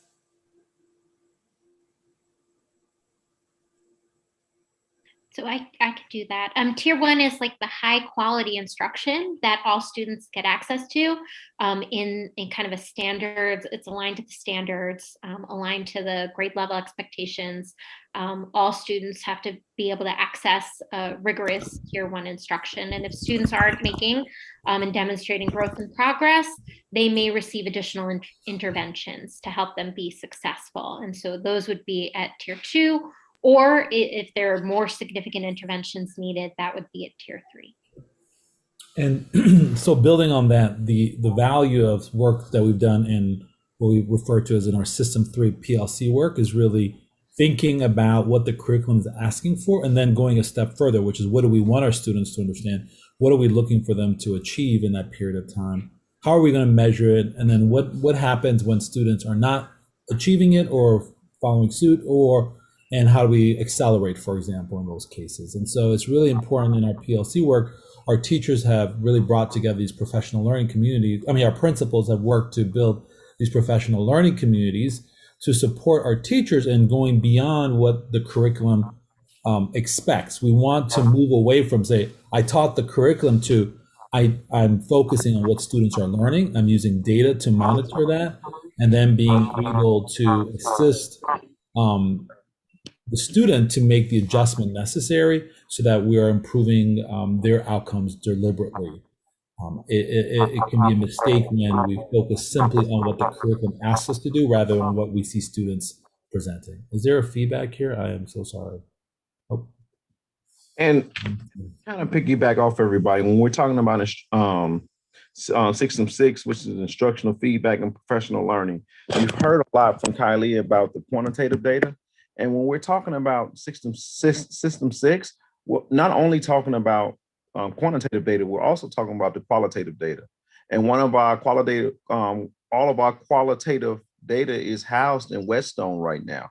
And our principals and our admin teams at this point have done over 8,000, roughly around 8,892 observations and feedbacks right now with our teachers. So that way, when we are in our reality checks, they get to explain that qualitative information to us because we are presenting the quantitative information to them. So those are our checks and balances. We get to see the numbers on top of the fact that they get to explain what they're seeing with their qualitative data. I don't want to put you on the spot, Anjali, a little, but have you had the time or have you met with your principals to talk about some of the trends you're seeing around the practice? So we know curriculum has been like at the center of everything that we do, but it's what's written, what's taught, what's assessed. Are there trends that you've been able to capture and that would help lead us with our professional development that you can share? You want to go first on the lead? That's great, man. I know you're saying something really great right now, but you may want to take off the mute button. So I was going to say that in our review of trends, thank you, Terrence. What I was going to say is that you can really see across in some of our informal initial feedback from principals, we can see that there is a high level of attention to, let's say, the social emotional learning environment. A lot of the principals have talked about the way in which they see relationship building happening in the classroom space. On the flip side, there are areas for opportunity, the focus on standards, the objectives of those lessons. How do we really accelerate the learning that's happening in the classroom? These are just a few of the trends that are emerging. These circle back to, the way in which they're planning together and has allowed for principals to start to see the instructional needs that are happening and how we can then inform PD as a result of that. And like I say, just to piggyback just a little bit, it's just the fact that right now, like you're saying, by them planning together and having that planning opportunity, one of the things that our principals are definitely seeing is the fact that they're being on pace with our lessons. We're seeing a good pacing, that everybody's kind of keeping up with the pacing guides, and it's coming from working together and being coached by our principals. Do you have any data on, any data about intervention? So I know we're speaking about tier 1, tier 2, tier 3 supports. Have you all, and if you haven't, it's okay. We'll get to that. Have you identified any trends around what interventions were also providing in the classroom for students around 2 or 3 that you may see consistently? If not, it's okay. I don't have a comprehensive analysis. I do know that many principals have focused on small group instruction as part of their intervention strategy. So I do know that in our recent review of their what's emerging, I don't have anything comprehensive right now, but I do know that small group instruction has been a part of what the building coaches have been focusing on, as well as getting support from the types of strategies that the instructional content facilitators have also provided some support around small group instruction and how to accelerate what are the strategies that are being used in the classroom. Okay, thank you. So I just wanted to build on what you had addressed, Dr. Horton. I think that was part of my question is, were there trends around, especially around best practices emerging from these reality checks? And I think as we move forward, it would be great to have regular updates about what are the trends. And I really like the idea of individual school leaders meeting to talk about their school data and what's working in one school, can that be transferred to other schools, right? So opportunities for that kind of data and idea sharing. So I would love updates about what are the emerging best practices that we're trying to seed in all the other schools. And then the other thing I guess I was curious about is now that students are back in school, you know, about half the students are back in person and half are remaining online. With those unit assessments and smaller blocks of assessments, could we have enough data at the end of the spring to see if there's any significant difference between the online and in person? Because I know that was a huge concern, and that you know, a lot of people assumed that online was far inferior and things like that. So I'd just be curious to know if we'd have enough data at the end of the spring to compare the learning of those two groups. So these are both excellent points, and I want to give them both justice. So I want to start with the first part of your wondering, which is related to how do we foster those kind of network learning opportunities within the schools. This is really kind of a hope that we have for these practices. And in fact, we're already seeing it take root, even though this is the first year we're doing this. We've been able to foster connections between schools where something has worked really extraordinarily well, especially related to schools addressing how to increase inclusive opportunities for their students with disabilities. We had several schools that were really remarkable in the amount of change that they had been able to accomplish for their students to be able to provide them with more opportunities in the least restrictive environment. And we were able to kind of connect those practices for the learning and the ongoing improvement for other schools that were trying to do similar work. And so we're already seeing that happening organically. We'd like to make sure that that is fostered more intentionally as well. And so yeah, and then highlight it in future reports so that we can see that there's, you know, that kind of a factor impact. Yeah, great. Thank you. Yeah, no problem.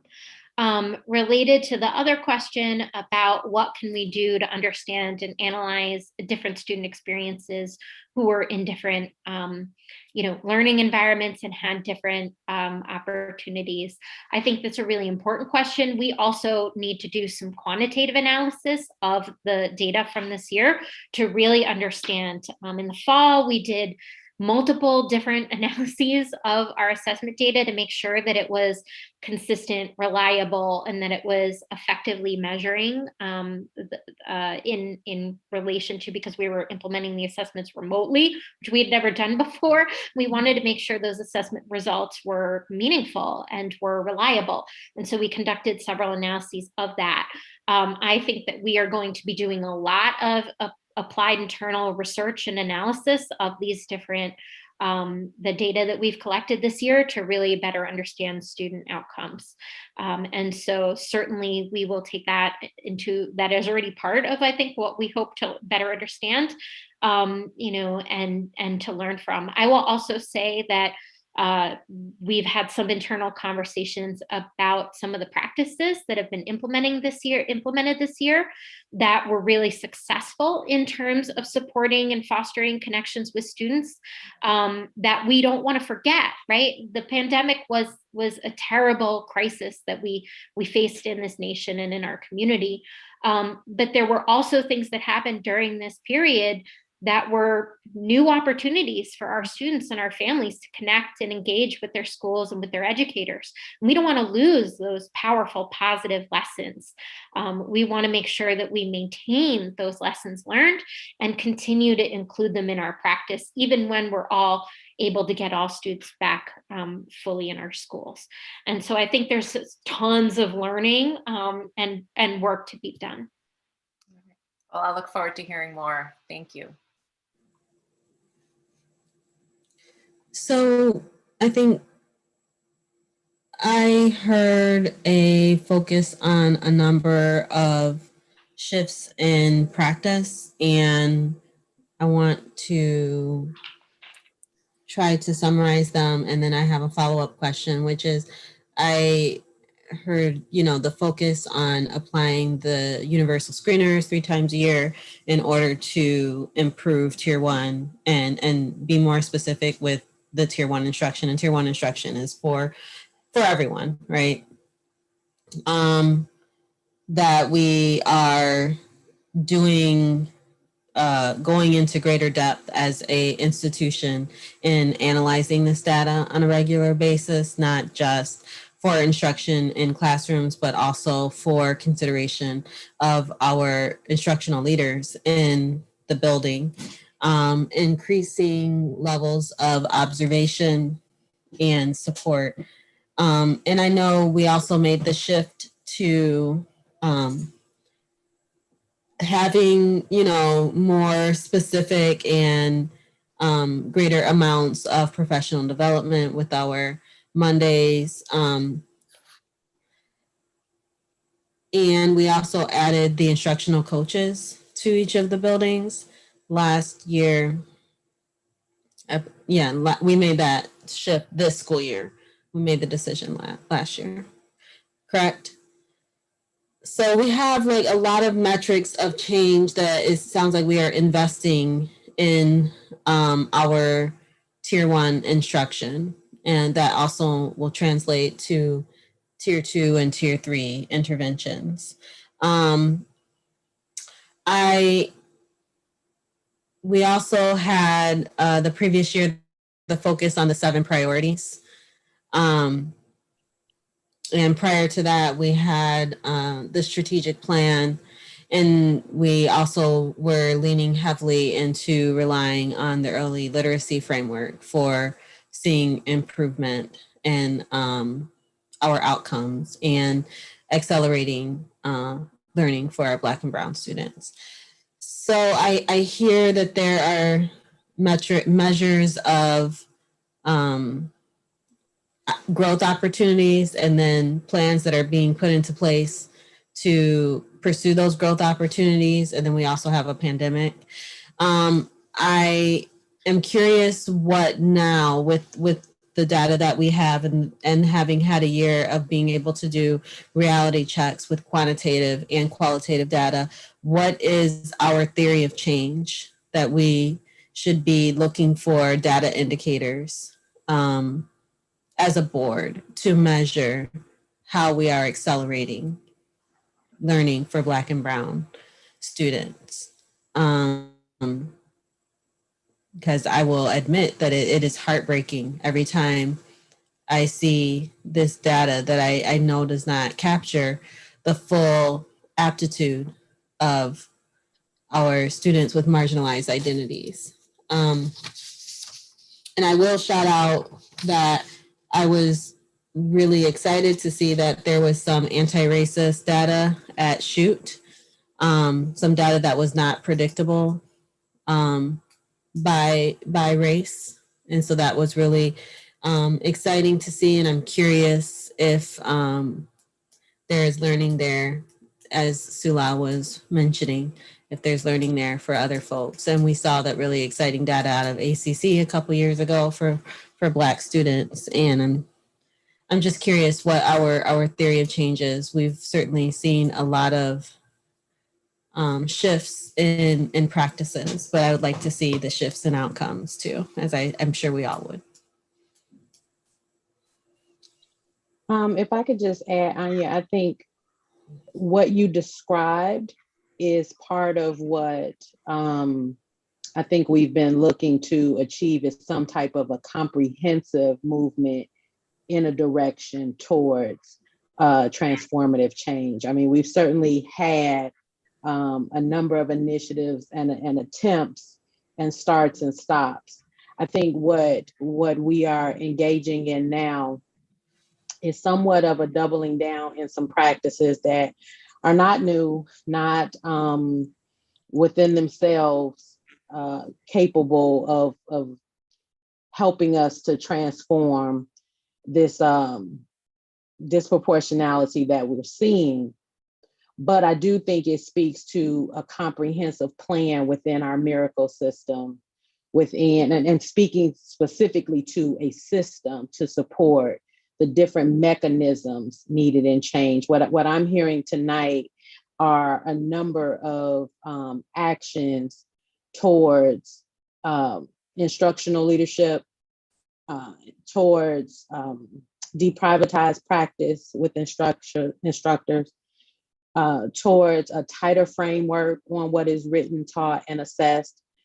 Essentially, for me, that means removing excuses.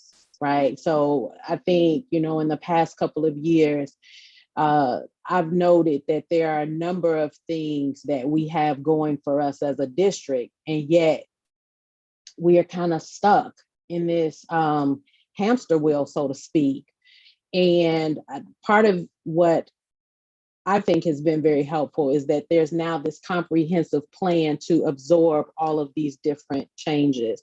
I think the professional learning model that we rolled out this year, one was to acknowledge the wealth of talent that we have in the district, but also trying to acknowledge the need to differentiate to support the different levels of capacity that we wanted to see across our buildings. I still think we have a ways to go in terms of consistent applications with fidelity. But I think what this team is attempting to do is to remove some of the fuzzy areas away from, and distractions away from our building leaders, away from our teachers, trying to streamline for some efficiencies and ensuring that our supports are coordinated in a way that is not a distraction, not a disruption, but is an assist and a shared understanding of the direction that we want to go in. So I can't articulate a specific theory of change just yet. It screams for our steps moving forward for putting all of these pieces together in our next phase of our strategic plan work. And one of the things I'm working on now has been kind of developing an RFQ or RFP, so request for proposal or quote. I don't want to engage in any process that kind of over surveys our community any further than what this pandemic and what this virtual world has somewhat resulted us in. We've had to kind of find out and check on each other at a distance or through, different means. So I'm really looking to partner with someone who can respect what we've attempted to do and help us really develop a quality assurance system around all of the different audits and walks and initiatives that we have had the fortune of putting in place, but now we need to build something that's a little more coherent. If pressed on a theory of change, I think it's something that we alluded to 2 to 3 years ago around Elmore's instructional core. and really spending time thinking about teacher, content, student, and the relationship there within, and spending time ensuring that our resources supported our building leaders in their instructional leadership, building a support around them so that their schools could function in ways that were still safe, healthy, happy places for kids and or teachers. I think we also would be remiss if we did not talk about teacher efficacy as a huge piece to really understanding and embracing the power of what can happen when strong teachers are in classrooms with students. And so I think we've done some pretty extensive reflection and examination of all that we have put in motion in the district. And now it's about continuous improvement, program evaluation, and really monitoring and making adjustments on some things that relate to building capacity, ensuring systems for collaboration are in place, student agency and voice. I think the Panorama survey this year really getting a sense of students from grades 5th through 8th perception of, you know, educators and leaders who have been trained in equity and been made aware of belonging and supports. To hear students' perspective has been very important. So we've got some newer things to really kind of consider, but I would say more so than anything is trying to really just coordinate those resources into a forthcoming strategic plan, because instead of us starting from ground zero, we're on the verge of really getting some traction. And so we want to make sure that we invest ourselves in a process that doesn't take us to ground zero, but looks at where we are, where we've been, and where we're heading, and does that in a real coordinated fashion. So I feel like I said a lot and it probably wasn't as coherent as I would have intended, but we're doing some stuff.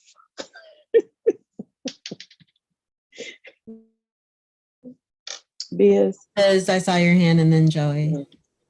Look, Tarsha, I need you to get out of my head, because literally I had a whole section of notes and questions and you just addressed most of them. So thank you.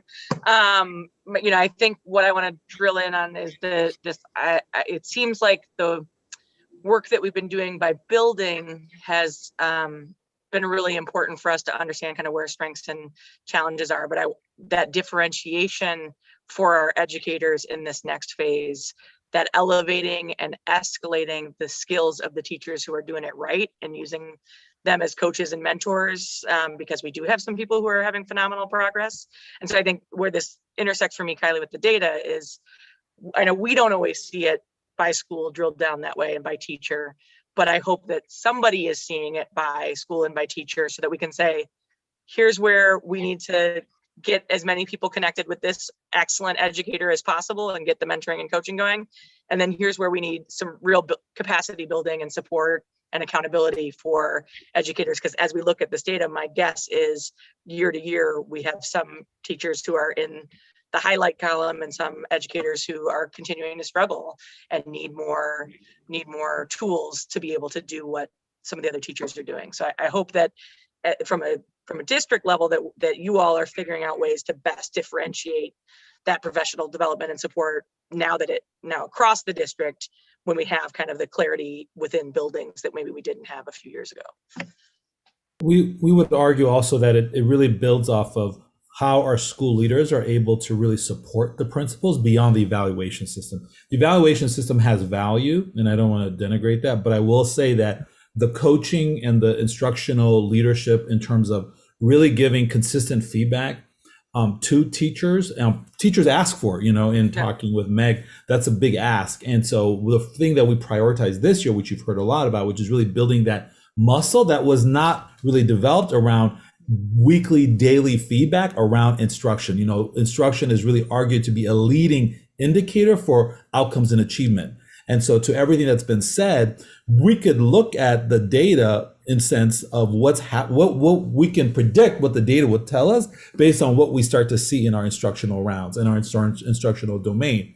And that's where really the change is going to come, where principals then start to really develop their coaching skills, which is, I would argue, across the board, and principals will admit to it, is an undeveloped skill that we have within our system of like, how do you really coach and support teachers beyond the evaluation system. So I appreciated Latasha, Dr. Green's summary there, because I think she did bring it together. But I would say that part of that is, I would just add to it, to say that the coaching of where those differences are alive really is a high priority for our principals, and connecting that then to a school improvement planning process and the professional learning that has to happen to accelerate that work. And figuring out how we leverage the talent across district, right? It may not always be that you have the right coach and mentor support in your building from another educator who's doing it well, but maybe the third grade teacher at another school can really give better resources and support to third grade teachers across the district. So I don't know how, where we are in the phase of that work, but we do have a lot of talent here. So it's not that we have to go outside always to get the best, the best curricula or the best instructional tools. We have people who are doing it really well, but I know that sometimes our functioning by building decentralizes some of those things to the point where we don't get to take advantage of the things in other buildings. So just making sure that's part of our larger district vision. That is actually, Biz, something that we kind of pumped the brakes on this year for obvious reasons. Are two things I'm excited to see us move forward next school year. Instructional rounds, which we really want to leverage that as a resource for teacher teams. I think we've made tremendous gains in terms of deprivatizing our practice and making it okay to, let my practice be seen and learned from. And I think that, a practice like the instructional rounds led by teachers to peer observe and see what each other are doing is one way that happens in buildings across, because you're talking about from building to building. Sometimes the kindergarten teachers don't know what the third grade or vice versa. So even within the same building, sometimes that's kind of a nebulous mystery that's unfolding. And then the other piece would be what they're called collaborative CCVs, so collegial collaborative visits. Andaleeb and I a few years ago started on kind of these consultancy protocols with principals so that they could really kind of unpack and share some problems of practice, but also some successes and some solutions for one another. And so we see that as some pretty important starts and stops. It's funny to be at a place where you can see 2 to 3 years of things that you've been doing and how it just continues to build on each other in small ways. It's not yet a tidal wave, but we know that we've invested in some learning, some partnerships, and some investments to really try to capitalize on certain practices. And so those CCVs, I haven't decided yet if I kind of want them in a feeder pattern or if I want them in, say, some apples to apples kind of comparisons, but really giving leaders and teachers opportunities to see each other in action. That's really a next edge of growth for us. And if, the Zoom world has taught us anything, is that, we might as well look and learn from each other. And so we want to. And that was one of our biggest obstacles historically, right? Was that we couldn't get in each other's buildings because of sub limitations or whatever else. So I hope we capitalize on the technology that we've had to use this year to figure out how we could have stronger collaborations across buildings, even if it's now an educator's recording their lesson and somebody's watching it not live and giving feedback. Or being able to see what particularly as we talk about some of these curricular shifts and around equity, right? Let's see how the teacher at Kingsley in third grade is addressing the, Black Lives Matter curriculum and use that as a tool and a template for other third grade teachers if we have somebody who's knocking it out of the park. So I'm excited with both what we've been able to invest in professional development and the PLCs this year because of the structure, and maybe us being able to reimagine some of the ways that we thought we had to observe each other previously that we now know we can use other tools. So thank you.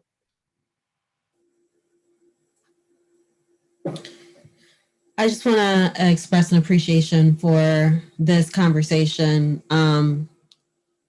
I think, we've had lots of conversations about kind of piecemeal conversations about how one program or one curriculum or one assessment or another might help to accelerate learning opportunities and close the gap in opportunity for our most marginalized students. However, I really appreciate us being able to have this conversation about comprehensive systems changes that not theoretically will make an impact, but that are actually occurring and that need to be rolled up into some more singular quality assurance reflections. But I really appreciate the level of thought and the theoretical underpinnings of the conversations that we're having about what school looks like. And I think I appreciate hearing the shift in how we are really leveraging the talents in our district to a greater extent, right? Like leveraging our school leaders as instructional leaders, leveraging our educators as coaches and mentors and, collegial support, social and emotional supports to one another. As a former teacher who was a perpetual new teacher when I was teaching, these are the kinds of systems that I would have dreamed of having the support of. And so I really appreciate the extent of this conversation. And I do feel hopeful for our most vulnerable learners, Black and Brown students with IEPs, students who have free and reduced lunch, who on the at and above grade level charts we're not achieving at the levels that we know that they are capable of, and that them and their families are investing their time and energy to achieve. Any other questions or comments, colleagues? Joey, you had your hand up earlier. Did you still have an inquiry?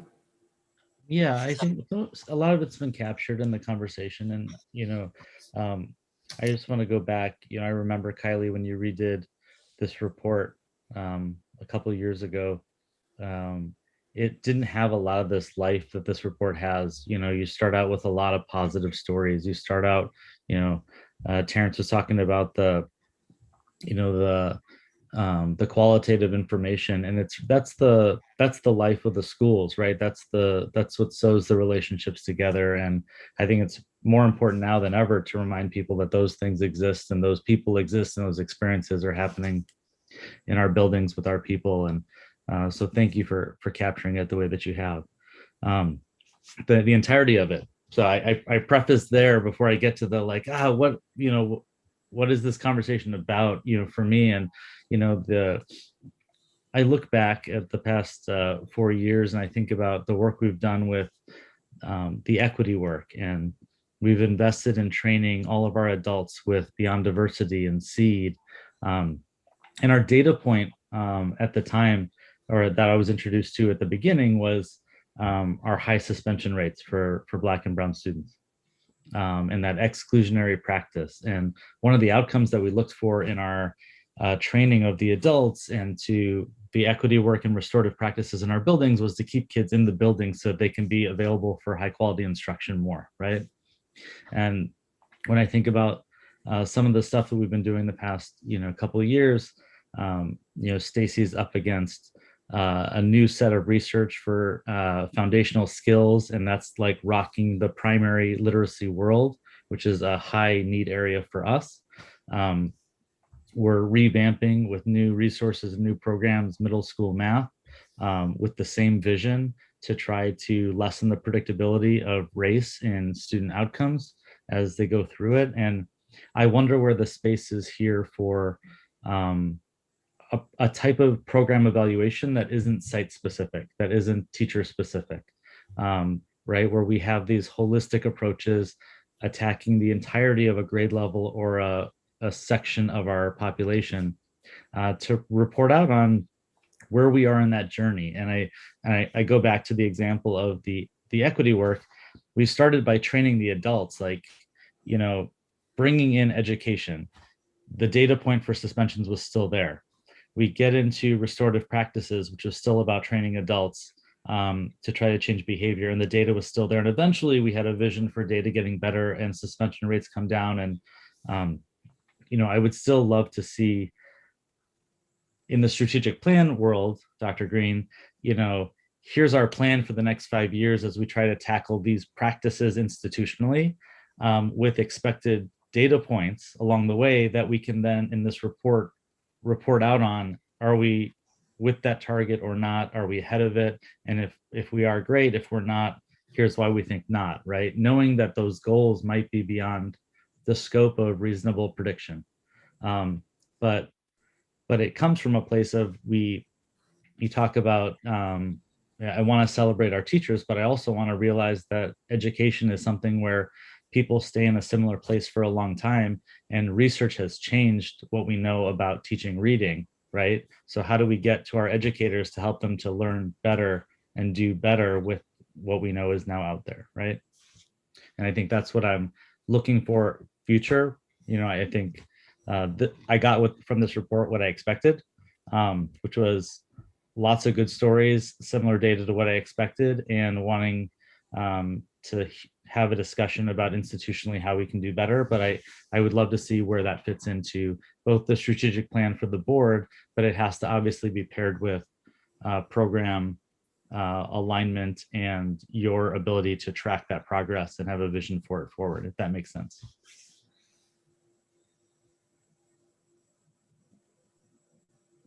Yes, thank you.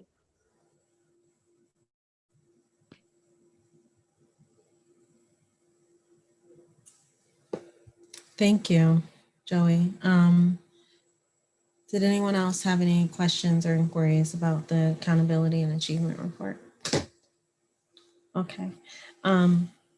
Thank you, Kylie. Thank you, everyone, for taking the time to compile this and share with us. I think, you know, it would be useful for us to continue talking about how we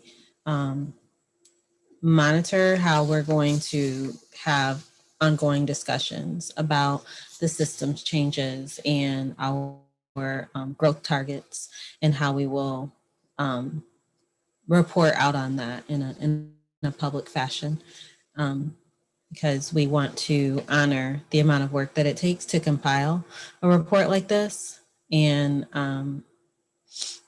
have those conversations earlier on rather than once we receive the final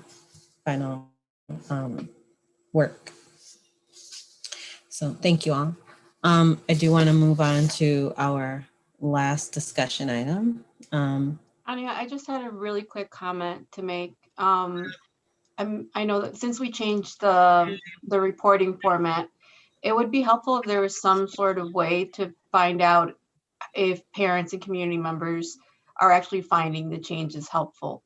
I don't know if that's, you know, every time there's a gain of access to the file, you know, or just, I know that everyone's surveyed out, but I guess I would like to know, are these changes in reporting, especially the school ones, are they helpful to the school communities? And, you know, I think it would be helpful to know and get some feedback, maybe incorporated with some other information gathering system that we get from families. Thank you. I agree wholeheartedly, right? We're doing this work to support the community, and we want to make sure, you know, when we re-envision this report, we talked a lot about making sure that it was inclusive and meaningful, and making sure that it was reaching everyone. And I also want to just acknowledge, although my department does a lot of the work to put this report together, this is really the collective work of everyone on this team, but it also is, there are a lot of people who contribute. You know, our principals share the experiences of their schools. Our fantastic district translator has helped make sure that we have this report in English and in Spanish for all of the different versions. Melissa is fantastic at helping us wordsmith some of the text into digestible amounts of information. It really takes a whole host of folks. I can tell you, Rebecca, that the anecdotal things that I've heard have all been positive. I think that I've heard from school leaders that they've been able to use this report in different ways in their school community. There's always room to improve, though, and there's always room to grow and further develop. And I think the timeline in particular is an area to improve, and we'll continue to learn about how people are using it. I do agree with Dr. Green. You know, we don't want to over-survey the population. We've had a lot of requests for information and feedback this year, but I will say my door is always open. I want to hear from y'all. And so please take advantage of sharing your voice and letting us know your thoughts and feedback. So thank you very much for raising that really important point. Thank you. Thank you both. I would like to move us on to the next and final discussion item for our working board meeting. Beatrice and Melissa, can you share with us about the calendar, the draft calendar? Yes, and I think Melissa is going to share her screen. Yeah, I will, Beatrice. Go ahead and get started.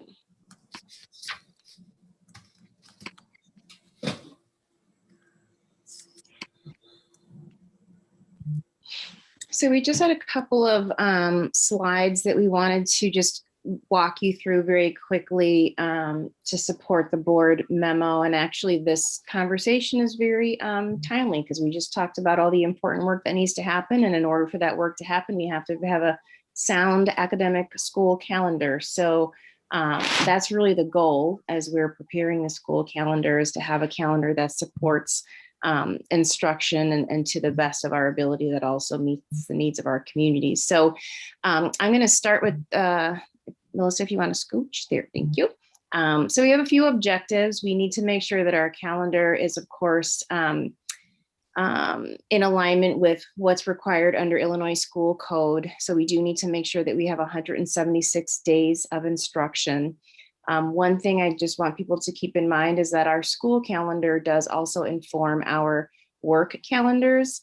And so that does not say that the contractual obligations drive the school calendar. It's simply a note for people to be aware of because there's an impact. But again, the goal is to have a sound academic calendar. And then if it has an impact in other areas with bargaining groups, then we would of course have to address that with them. We did try to make sure that we have engagement from our school community when looking at the different types of days that we may have an observance or breaks. Also looking at our alignment with the District 202 calendar. That's something that we've tried to maintain some consistency with, even though we've gotten away a little bit from the start date. We've been trying to make sure that we have some consistencies with our breaks. And also just thinking about the impact that COVID has had on our district this year and trying to make sure that the calendar we're bringing forward, especially because it's a little later than typical, that there's not going to be a significant amount of change for this upcoming school year. Lucy, you want to move to the next slide? Yeah, thanks, Beatrice. So as she had mentioned, we did do some community engagement around our calendar planning to inform development. So we did do a calendar survey at the direction of the board back last spring, actually, and into the fall. And so we had a survey available in English and Spanish for 2 weeks earlier in March. We had just over 2,700 total respondents. As you can see, the breakdown of our respondents for the survey were mostly parents and caregivers.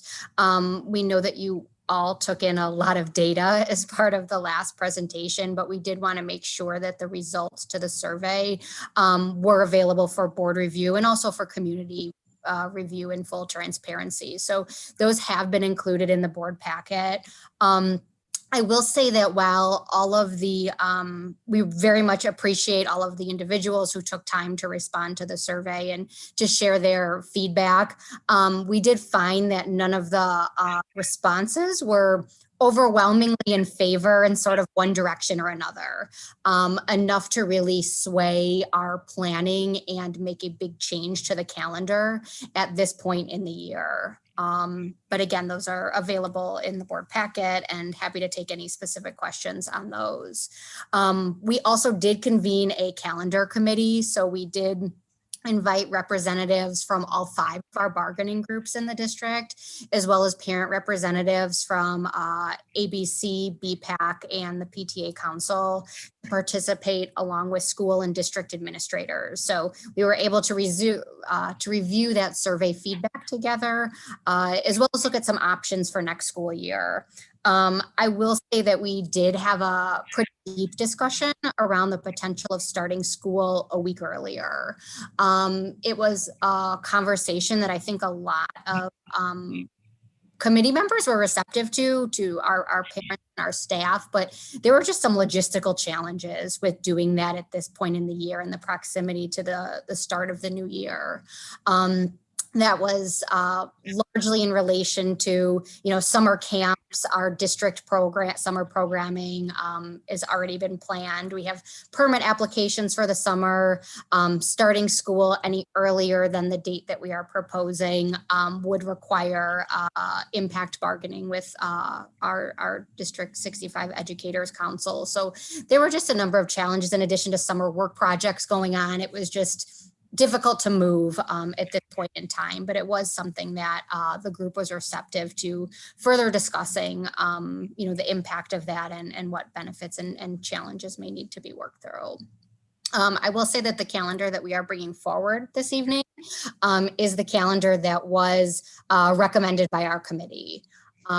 So I did include the calendar at a glance at this slide. It may be a little bit difficult to see. It is available in the board packet and will also be posted on our website tomorrow. So our first school that we're proposing for K-8 students, I will mention the JEH Early Childhood Center sets their calendar based on our calendar and just in accordance with their grant requirements and such. So the day that we're proposing is Wednesday, August 25th, 2021. We are proposing our first day of school on a Wednesday. And that is what we have historically done when there are 5 Mondays in the month. We've started on the 4th Wednesday of the month. And that is largely in response to just adhering and upholding our contract with our District 65 Educators Council. We are in alignment, as Beatrice mentioned, for our holidays and winter break. So our winter break that we are proposing is December 24th through January 7th. We do recognize that's just a little bit challenging the way that it falls with everything being a little bit later this year. And so taking a full week in January rather than an additional weekend in December. That is in alignment with what the high school did approve, and our decision is, really thinking about our families and that many of them do have children in both districts. So potentially doing a different break could be problematic for a decent population of our families. And the last day of school is June 6th. So again, as Beatrice mentioned, that's 176 days. Everything else is pretty much the same in terms of historically observed days by the district and something that we took into consideration as a result of our survey feedback. So in terms of the next steps, we will be bringing this draft calendar to the board on April 26th for hopefully for approval. And then our work will continue. Melissa and I will be convening the calendar committee again in the spring.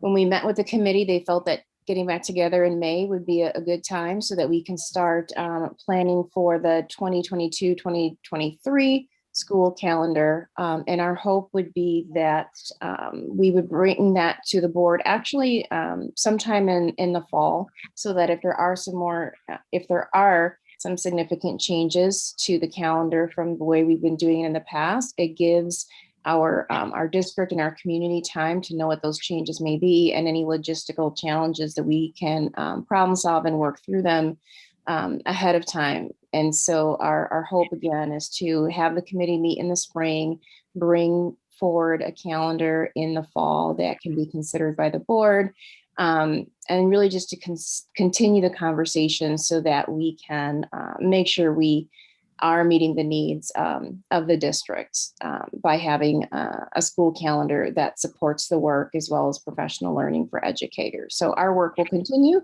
and we'll have the 2022-2023 calendar available in the fall.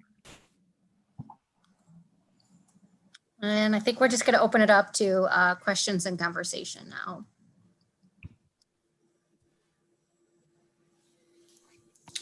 Yeah, Joey.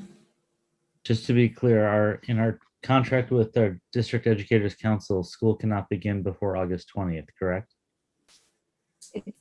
Right. It says that if we were going to do that beforehand, we would get together to do some problem solving around that. Okay. But that's why after the August 20th date, we have the 2 institute days and then the first day of school, right? Correct. Okay. Have we ever started in the recent past before August 20th?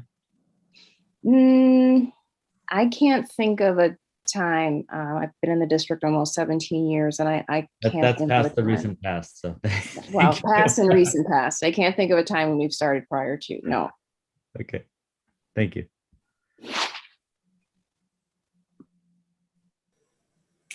So historically, we've reviewed the calendar for the next year along with the draft calendar for the following. So like 2 years of calendar. I appreciate that you mentioned we will get the following year's draft in the fall. I think we'll definitely need it pretty early on for the board's consideration, but also for our community to consider how they need to think about their planning, summer programs, and the such. I think we talked at length last year about the fact that this calendar has the last day falling on a Monday. And we talked at length about alignment with the high school. And so I appreciate that we were able to solve that problem and get the breaks to fall in alignment with the high school. And I guess in connection with Joey's question about starting before the 20th, how have we in recent past had final days that fell on Mondays? And how has our community been able to accommodate that? Have we had really low attendance on those final Mondays? Like how does that work? I'd have to go back and look. Someone else looked like they were going to answer, but I'd have to actually go back and look Anya, to make sure I'm getting you that information and to see if we can get what the student attendance looked like on the last days of school for the last few years. I know we've definitely had school, the last day of school fall on a Monday before, because I always bring it up and complain about it. And I know one thing that we always talk about when we do that is that we do have those emergency days built in case of inclement weather. We have to close school.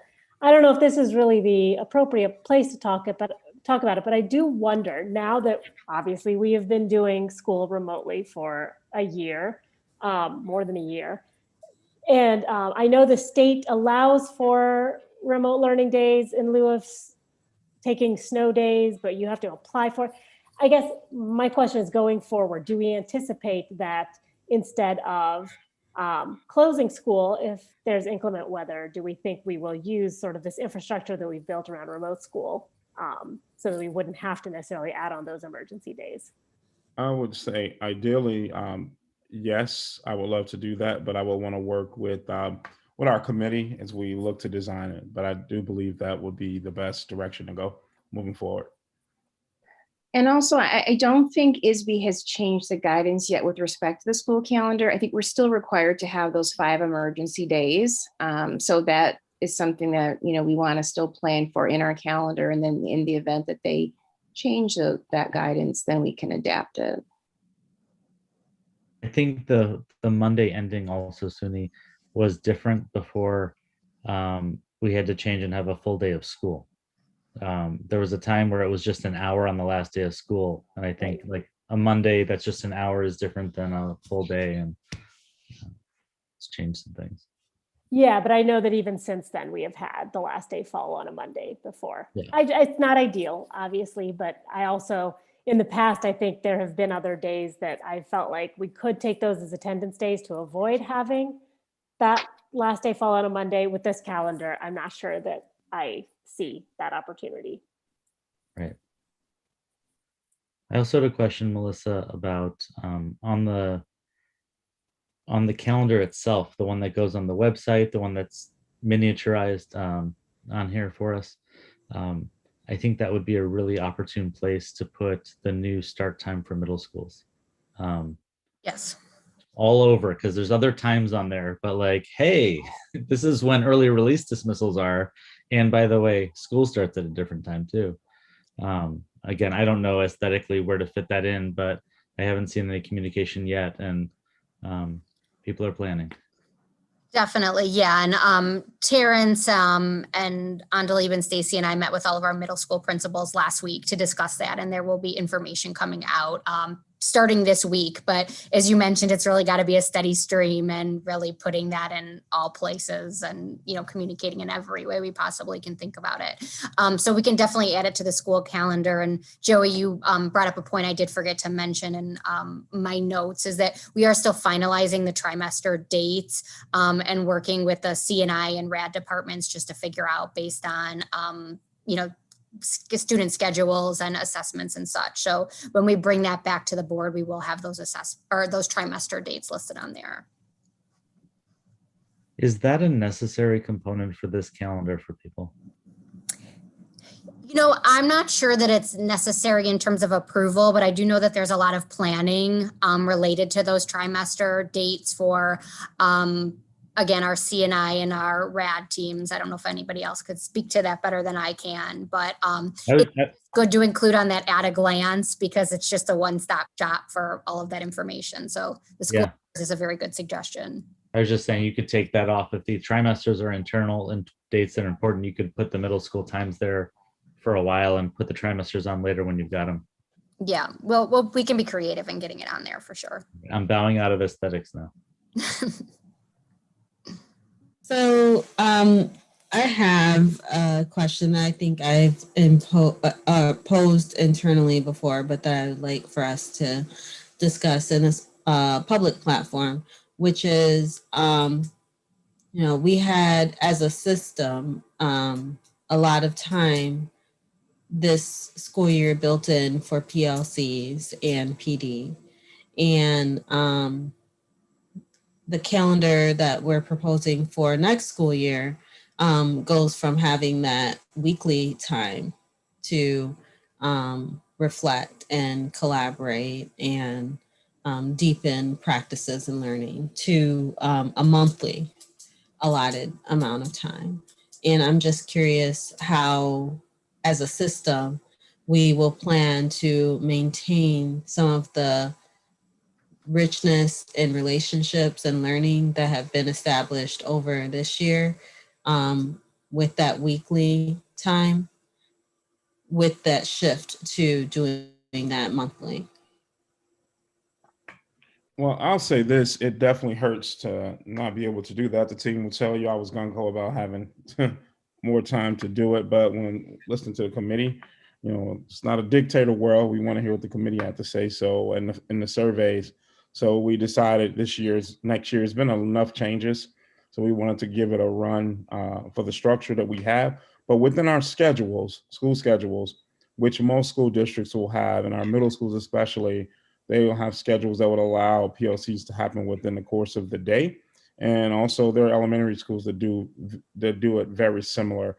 So ideally we want to, as we're talking about master scheduling for the new year, trying to be creative as possible to find that time. It's going to be tight, And we also know that the way we currently do our schedules now, I'm just going to say this part, schedules should be done before we do budgeting. And that has just not been a normal thing. So position control has been hard. So that impacts how we find time within the day for our teachers to be able to have PLCs and things of that nature. So we're going to work quite a bit. We're going to work pretty hard to get something done within the course of the school day. I think the principals now also will I've been to the schools and they're telling me about the value of the PLCs for their school. So I know they would be a lot more. They're going to be a lot more interested and committed to finding time. Great, that's wonderful to hear. And I'll just highlight that I think it was about 3 years ago that Sunny and I went with a team of some of you all here, as well as some folks from DEC, to a Teachers Union Reform Network meeting that was focused on social emotional learning and PLCs. And that was a really valuable opportunity for us to, be in a multidisciplinary learning space. And I'm encouraged to hear that we have been able to make that space and are thinking about how to continue to support it, even moving back to the schedule that we were working with prior to the pandemic.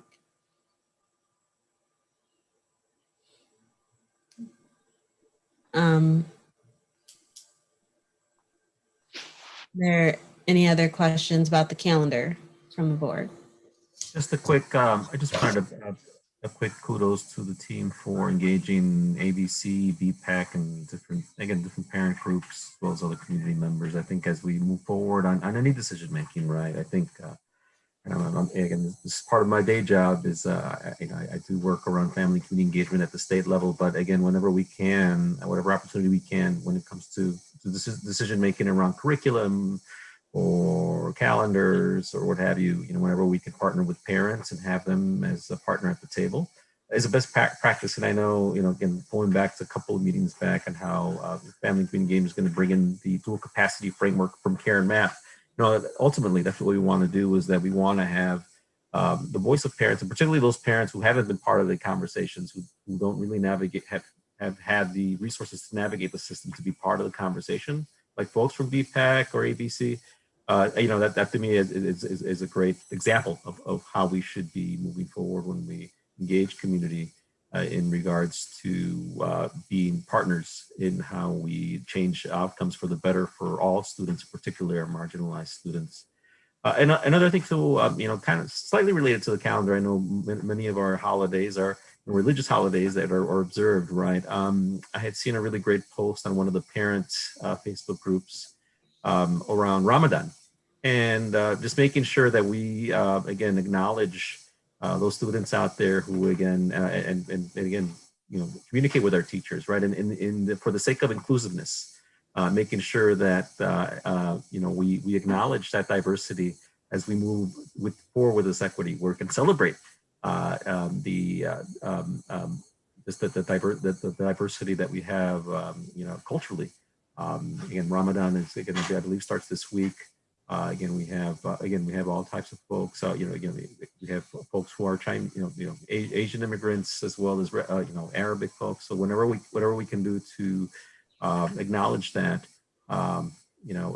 within our communications, and just put a little note maybe out in our Fast Five, for instance. Again, it's always good to see yourself, right? It's that, for me, that piece around windows and mirrors, right? And when we think about multicultural education, is that we want to learn about we want to see ourselves reflected, in schools, as well as while we're looking outside and learning about others.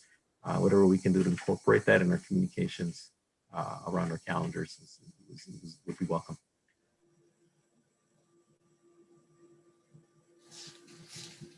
Thank you, Sergio. Well, thank you, Melissa and Beatrice, for preparing the presentation around the calendar, and we'll look forward to seeing that on our regular meeting agenda for approval later this month. And Thank you everyone for hanging in there for these important discussions this evening. With no further board or no further business before the board, I'm going to adjourn our meeting this evening at 8:51.